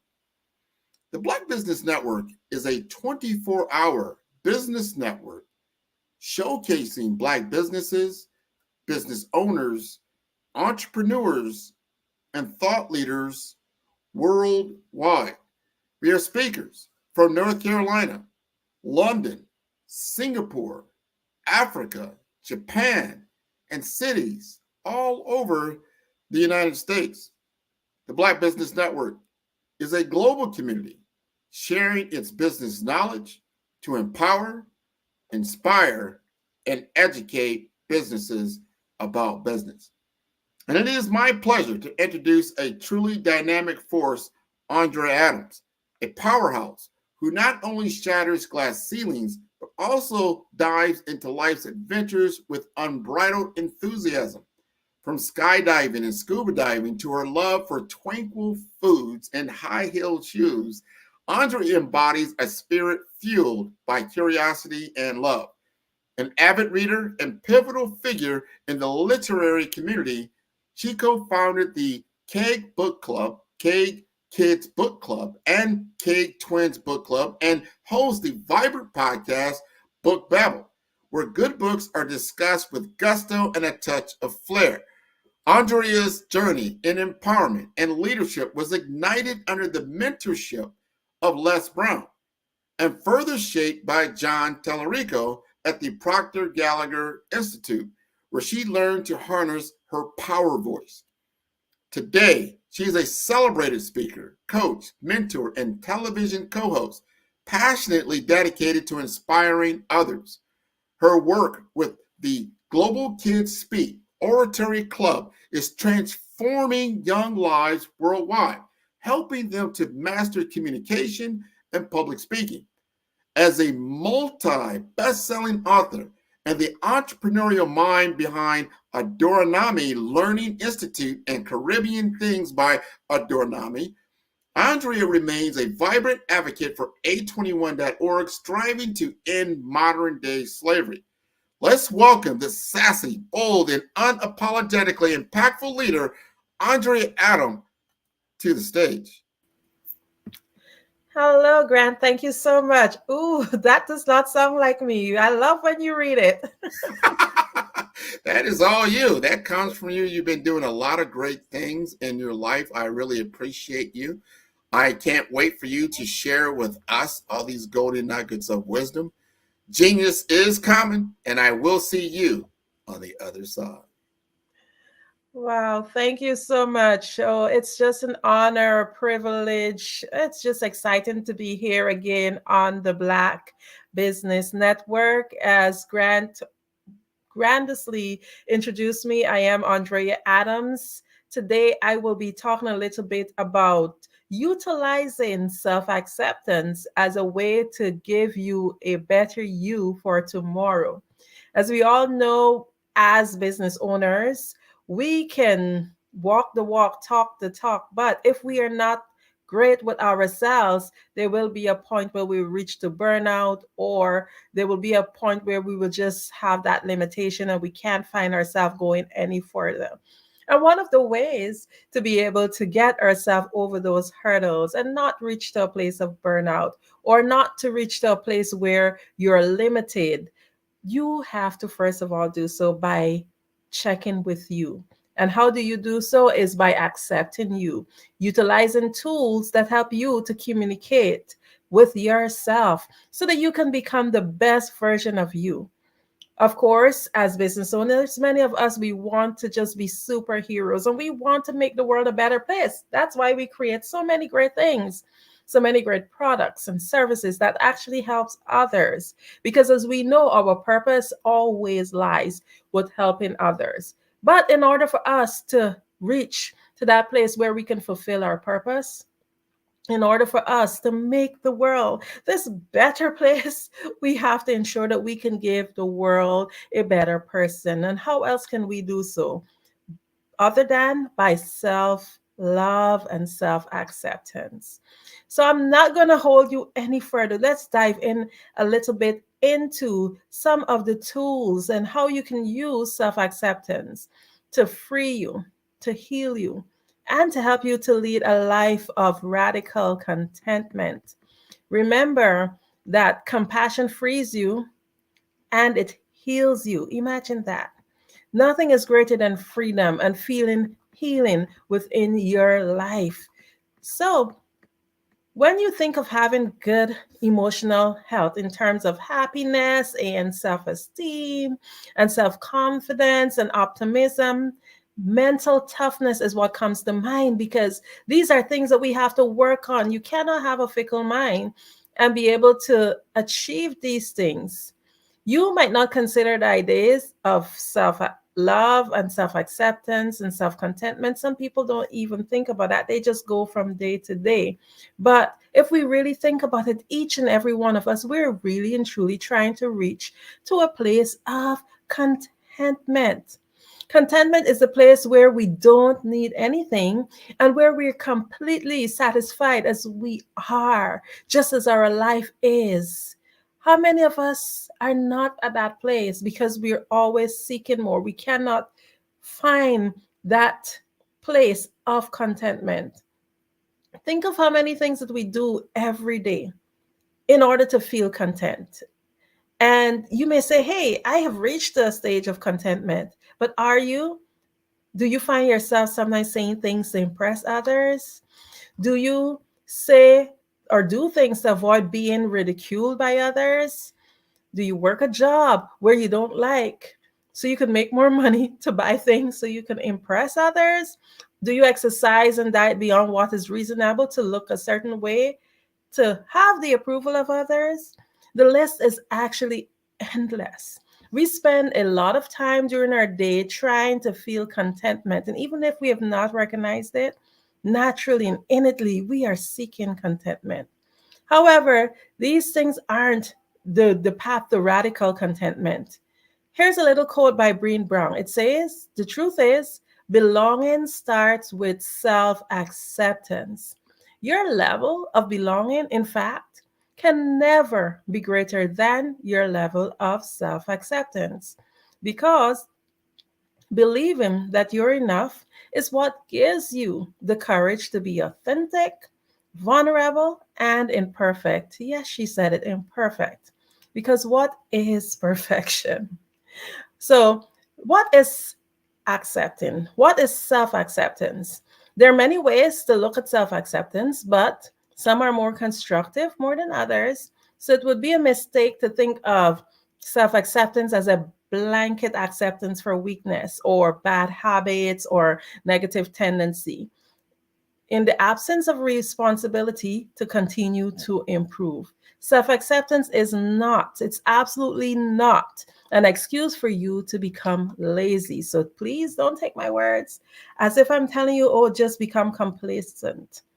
You need to be content. You can still be content and you can still advocate to have self improvement in your life. It also doesn't mean that you accept your fate and determine that nothing should be done to change your life. Self acceptance is a reckoning within yourself. It is an acknowledgement of your shortcomings, your character, your strengths, your habit, your tendency. It's about facing the truth and accepting what the reality is. So once you know where you are, you can make a reasonable plan to move forward. Self acceptance ultimately leads to contentment. So, in order for you to get to that place of contentment, we have to really and truly understand what self acceptance is and work our way to accept ourselves. Once you've gained self-acceptance, then what happens? You gain confidence. And in order to really and truly accept yourself, you also have to understand that you're worthy and feel your worthiness. Remember, these are all different things and these are all different words that a lot of people tend to mix up and use interchangeably, but they each have different meanings. Because if you can feel your worthiness, then you can accept yourself, because you have to understand that you're worthy. In order to accept your worthiness, you have to understand and accept yourself. And in order to gain confidence and do all the mighty things that you want to do, you have to, first of all, accept yourself so that then you can get the confidence to go forward and do it. So, self acceptance ultimately leads to contentment because you're no longer fighting with yourself. Think about it. How can you be your number one fan and still your number one enemy? That doesn't make sense. Many of us we're in a battle with ourselves, and it's self-defeating. You saying you're accepting yourself, and then you're battering yourself. Oh, I didn't do this well enough, or look at this person, they're doing it better than me, so forth. So today I'm just here to encourage you to listen to these tips on how you as a business owner can come to that point where you love yourself and accept yourself and understand your worthiness, and use that as a way to create a better you so you can create a better tomorrow. Remember, we are all here to fulfill our purpose, and that's what we're doing. And in order to do that, we got to start from inside. So you need to free yourself from the punishment. Many of us, we don't talk about it. We don't talk about those self-talks that we have within ourselves that is so terrible. What is the story of you that you have told yourself? You need to get rid of those negative stories, those stories that you have highlighted and you have rewritten those stories and forgot the actual truth. So when you release yourself from the negative thoughts that hold you back and accept where you are at, then you're going to find radical contentment. And that's the place that we are all looking to be, whether or not you're aware of it. So it's easier said than done. Just before I go on to just give you some tips, here's a lovely quote by Jeff Koons. It says, "For me, art really starts with acceptance, self-trust. Wherever you come to with art, it's perfect. You don't have to come with anything. What you bring to something is the art. That's where it's found. It's within you. So remember, it's within you. Starts with you." But all of this that I say about accepting yourself, you may go like, "Andrea, like it's not that easy." Yeah. Why is it so challenging? Why are we so hard on ourselves? Many of us, we're more understanding and forgiving of other people. And it doesn't make a lot of sense. If anyone is going to be on your side, it should be you. So why is it that we're so hard on ourselves? So here are some signs that you're being hard on yourself. You dwell on your mistakes. You compare yourself to others. And you don't give your own ideas a fair chance. Sometimes you spend too much time thinking about your past failures. And you can't take a compliment well. Many of us, including me sometimes, I'm not good at taking compliments. But it's important that you open yourself to that. Sometimes you're unrealistic. It's really not easy to accept yourself because we've been taught that the ideal person is financially successful. They're probably an athlete, attractive, and very cool under pressure, hilarious, creative, and maybe even the life of the party. But most of us cannot check all the boxes. Maybe no one can. There are many signs that you're not as accepting of yourself as you can be. So always be on the lookout for those signs. You probably don't accept yourself as much as you think. Let that sink in. Because many of us, we become so successful and still we don't accept ourselves. But we think because we've reached a stage of success that we have automatically accepted ourselves. And if we really true with ourselves, we have not. Many of us have not. So remember, if you're dwelling on your mistakes and comparing yourself to others, or you don't give your ideas a fair chance, sometimes you spend too much time thinking about what didn't work out. You can't take compliments well, or you're unrealistic. These are just some of the signs that you may be a little bit too hard on yourself. So now that I've highlighted, hey, these are signs, these are ways that you're too hard on yourself. What is the solution? Because what's the point of highlighting a problem if we cannot find a solution for it? The whole idea of today is to really and truly begin to find a solution so we can give the world a better us and make the world a better place. So here are some ways that you can begin to accept yourself. So accepting yourself is not something you can get up one day and be like, oh, I've accepted myself and it's done. It does not work like that because it's a process. It is a habit. It's like exercising. If you want to lose weight or you want to make a change, you got to make it a habit. So you got to do little things. The little things that you do, or sometimes even fail to do each day, actually determine what level of self-acceptance that you have. Because some of us can have a partial level of self-acceptance, but we haven't fully accepted ourselves. Food for thought. So here are some habits that you can take in to help you get in the right direction, to help you to start accepting yourselves. So first of all, you can be accepting of yourself by taking some of these. Let go of your mistakes and failures. Take the necessary time to learn from your negative experiences. Once you've done that, there's nothing else to be gained from them. Just let it go. Don't, if somebody is bringing it up, that's their business, not your business. Just let it go, let them go, let everything go. Decide how you can avoid, however, making that same error in the future, but move on. Then only compare yourself to you, because comparing yourself to someone else is like comparing a tree to a loaf of bread. There is absolutely no comparison. How can you compare yourself to a tree? Or how can you compare an elephant to a fish? No. Comparison is a thief of joy. You can only compare what you're doing now, your present results, to your previous results. Am I doing better? Then if that's the case, you have a right to be excited. If you're coming up short, then you know what you can do? Fix the situation.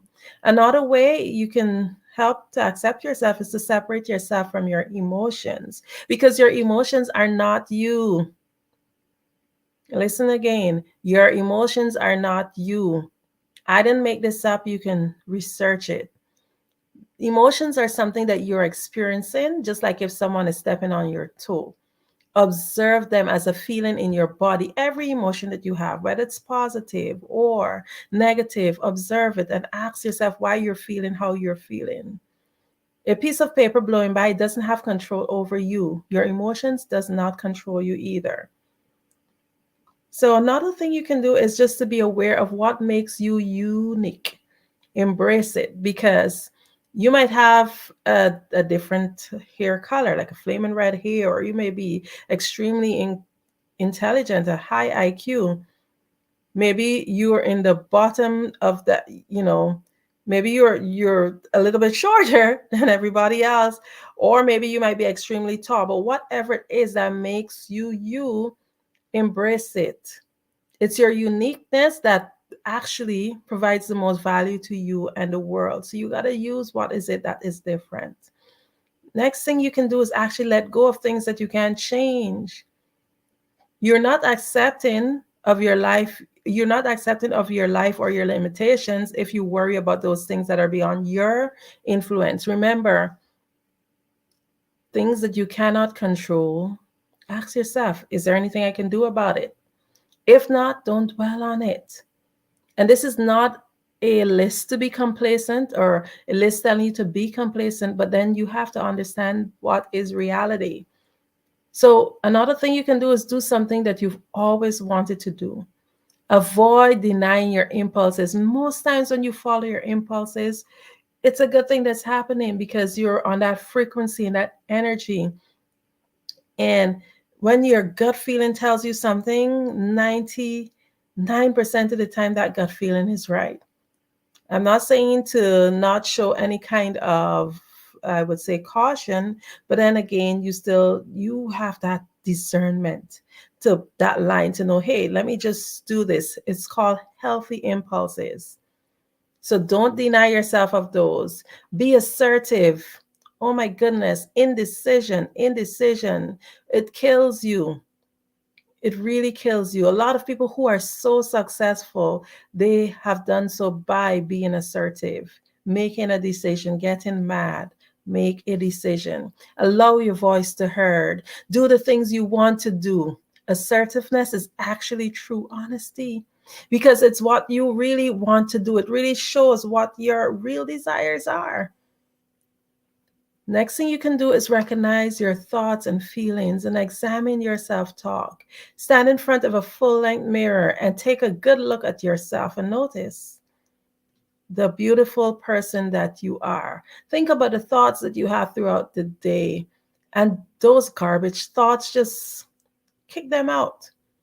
Most people tend to distract themselves by TV and being online and eating food and on their phones or some other strategy to really and truly avoid spending time knowing yourself. We need to turn off the distractions sometimes and ask ourselves the real questions. Real questions. Am I really accepting myself? Another thing you can do is just continue evolving. Naturally, it's in it that we want to evolve. We want to grow. So don't be stuck. Don't allow yourself to be stuck by paradigms. Allow yourself to grow. Ask yourself those questions like, why am I not doing this? Is it because of what my grandma told me or auntie told me? Is this what I really want to do? Is this how it really is? Question stuff. Continue evolving and grow. Have an open mind. Be honest with yourself. And be honest about what you like and dislike so you can allow your life to evolve.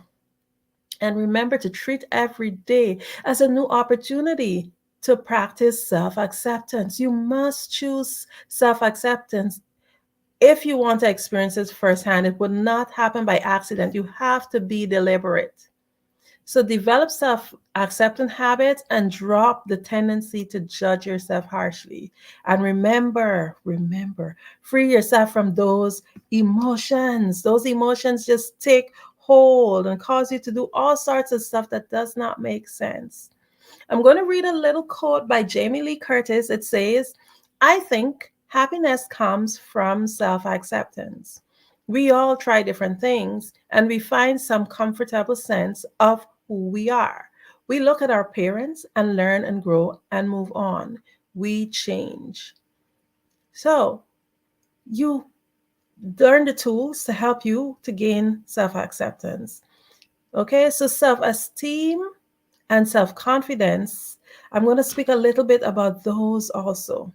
So you can be aware of your shortcomings and still be happy with yourself. Your self-confidence doesn't have to suffer.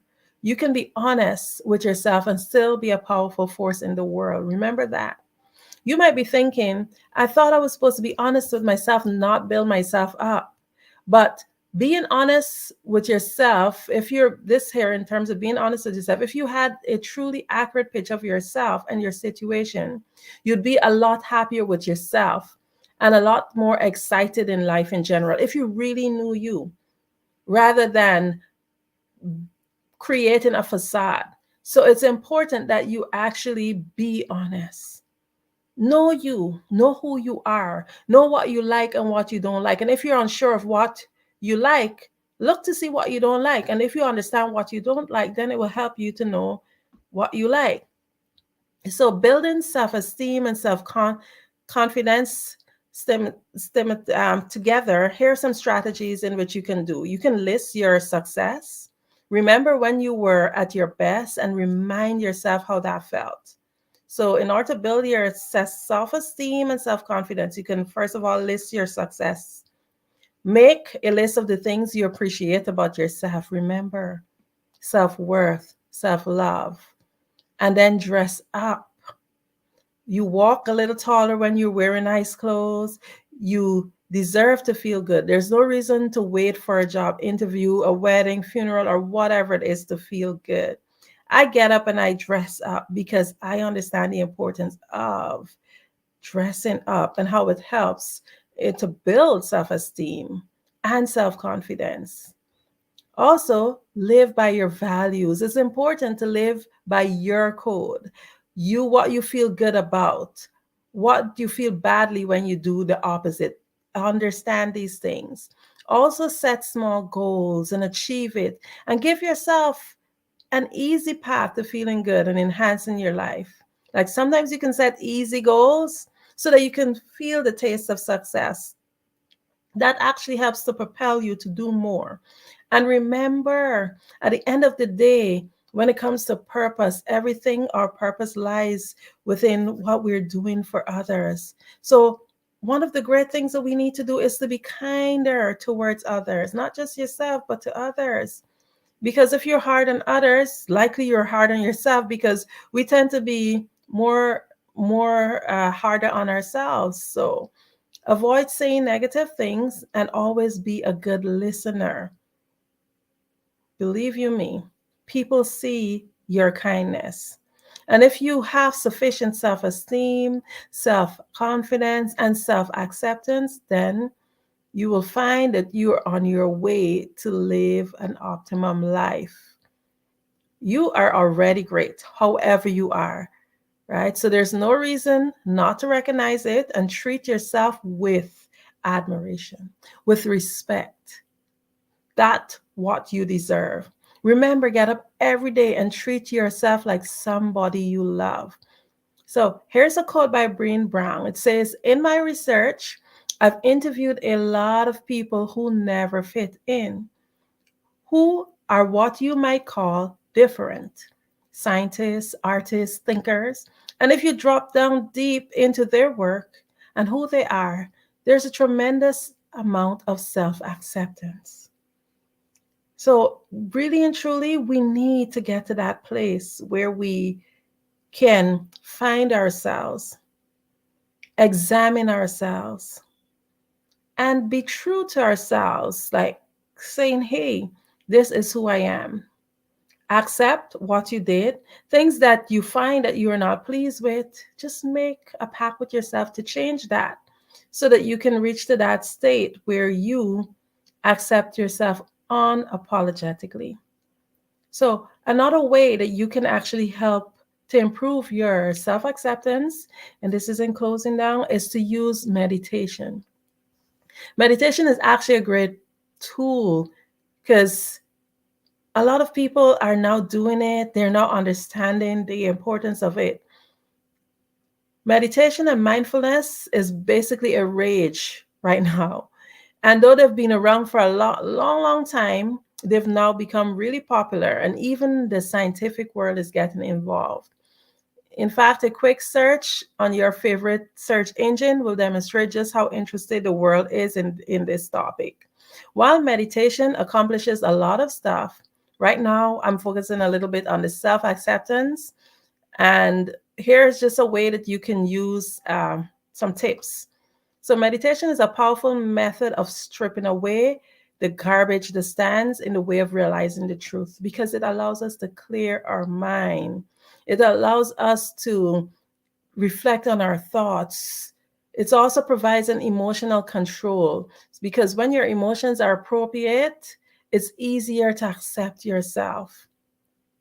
It says, when you are discontent, you always want more, more.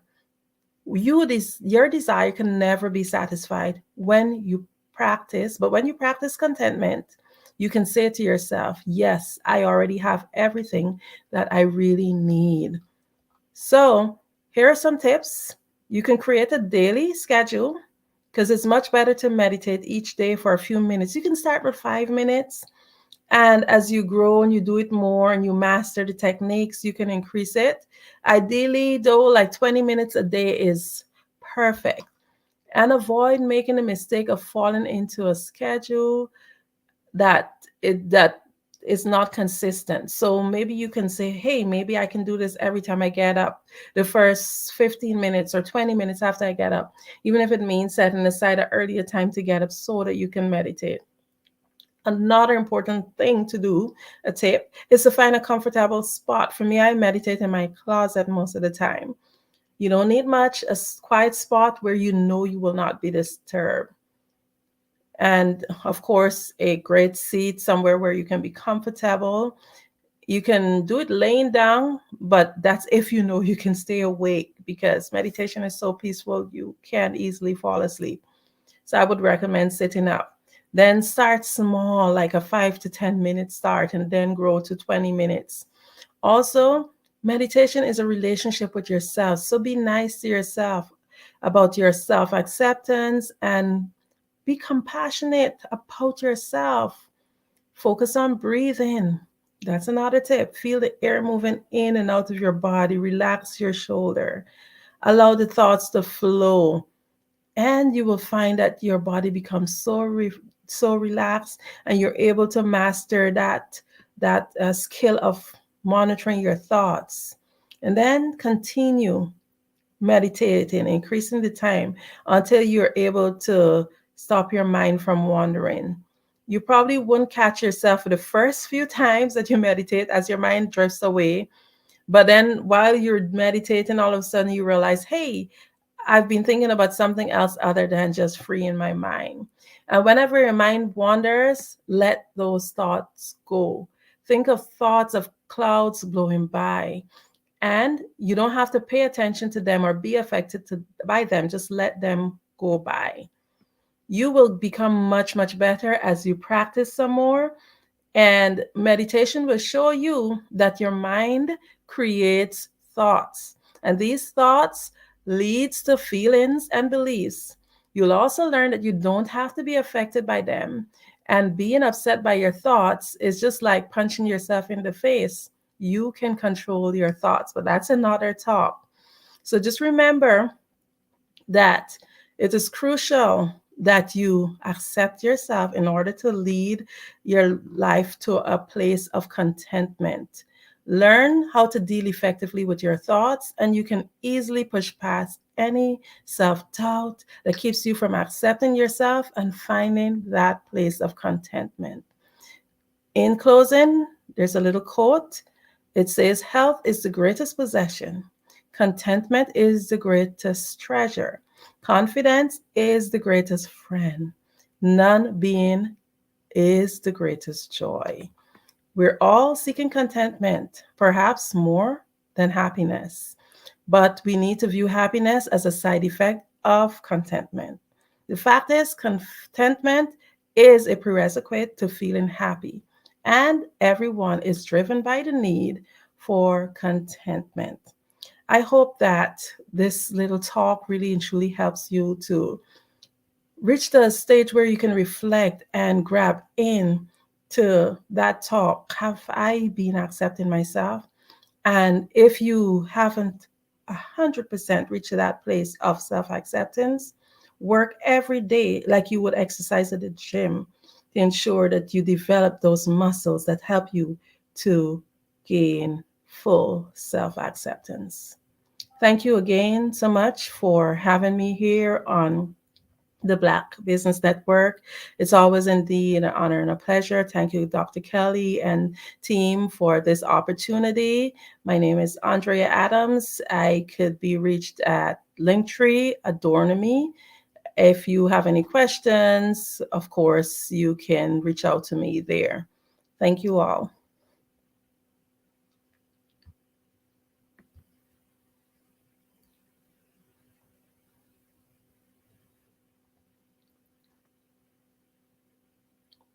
I can't hear you, Grant.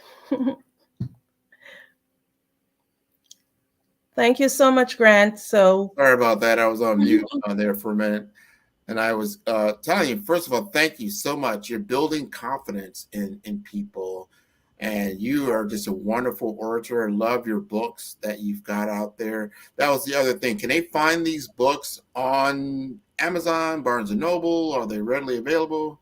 Yes, they are available on all of them are on Amazon. And the one with Les Brown, The Greatness in You, it's actually available in Barnes & Noble also. Yes. Excellent, excellent. And one more time, I know you gave us your Linktree. What is the best way to contact you? Linktree. So it's Linktree/Adornami, ADORNAMI. Excellent, excellent, excellent. That is so great. I want to thank you again for being on the Black Business Network. This has been wonderful. We definitely want to have you back. You are going to be, I'd love to have you on as a staple. Like, we got to have the Andrea Adams Hour. That would be wonderful. Thank you so much. You're welcome. Genius is common, and I will see you on the other side.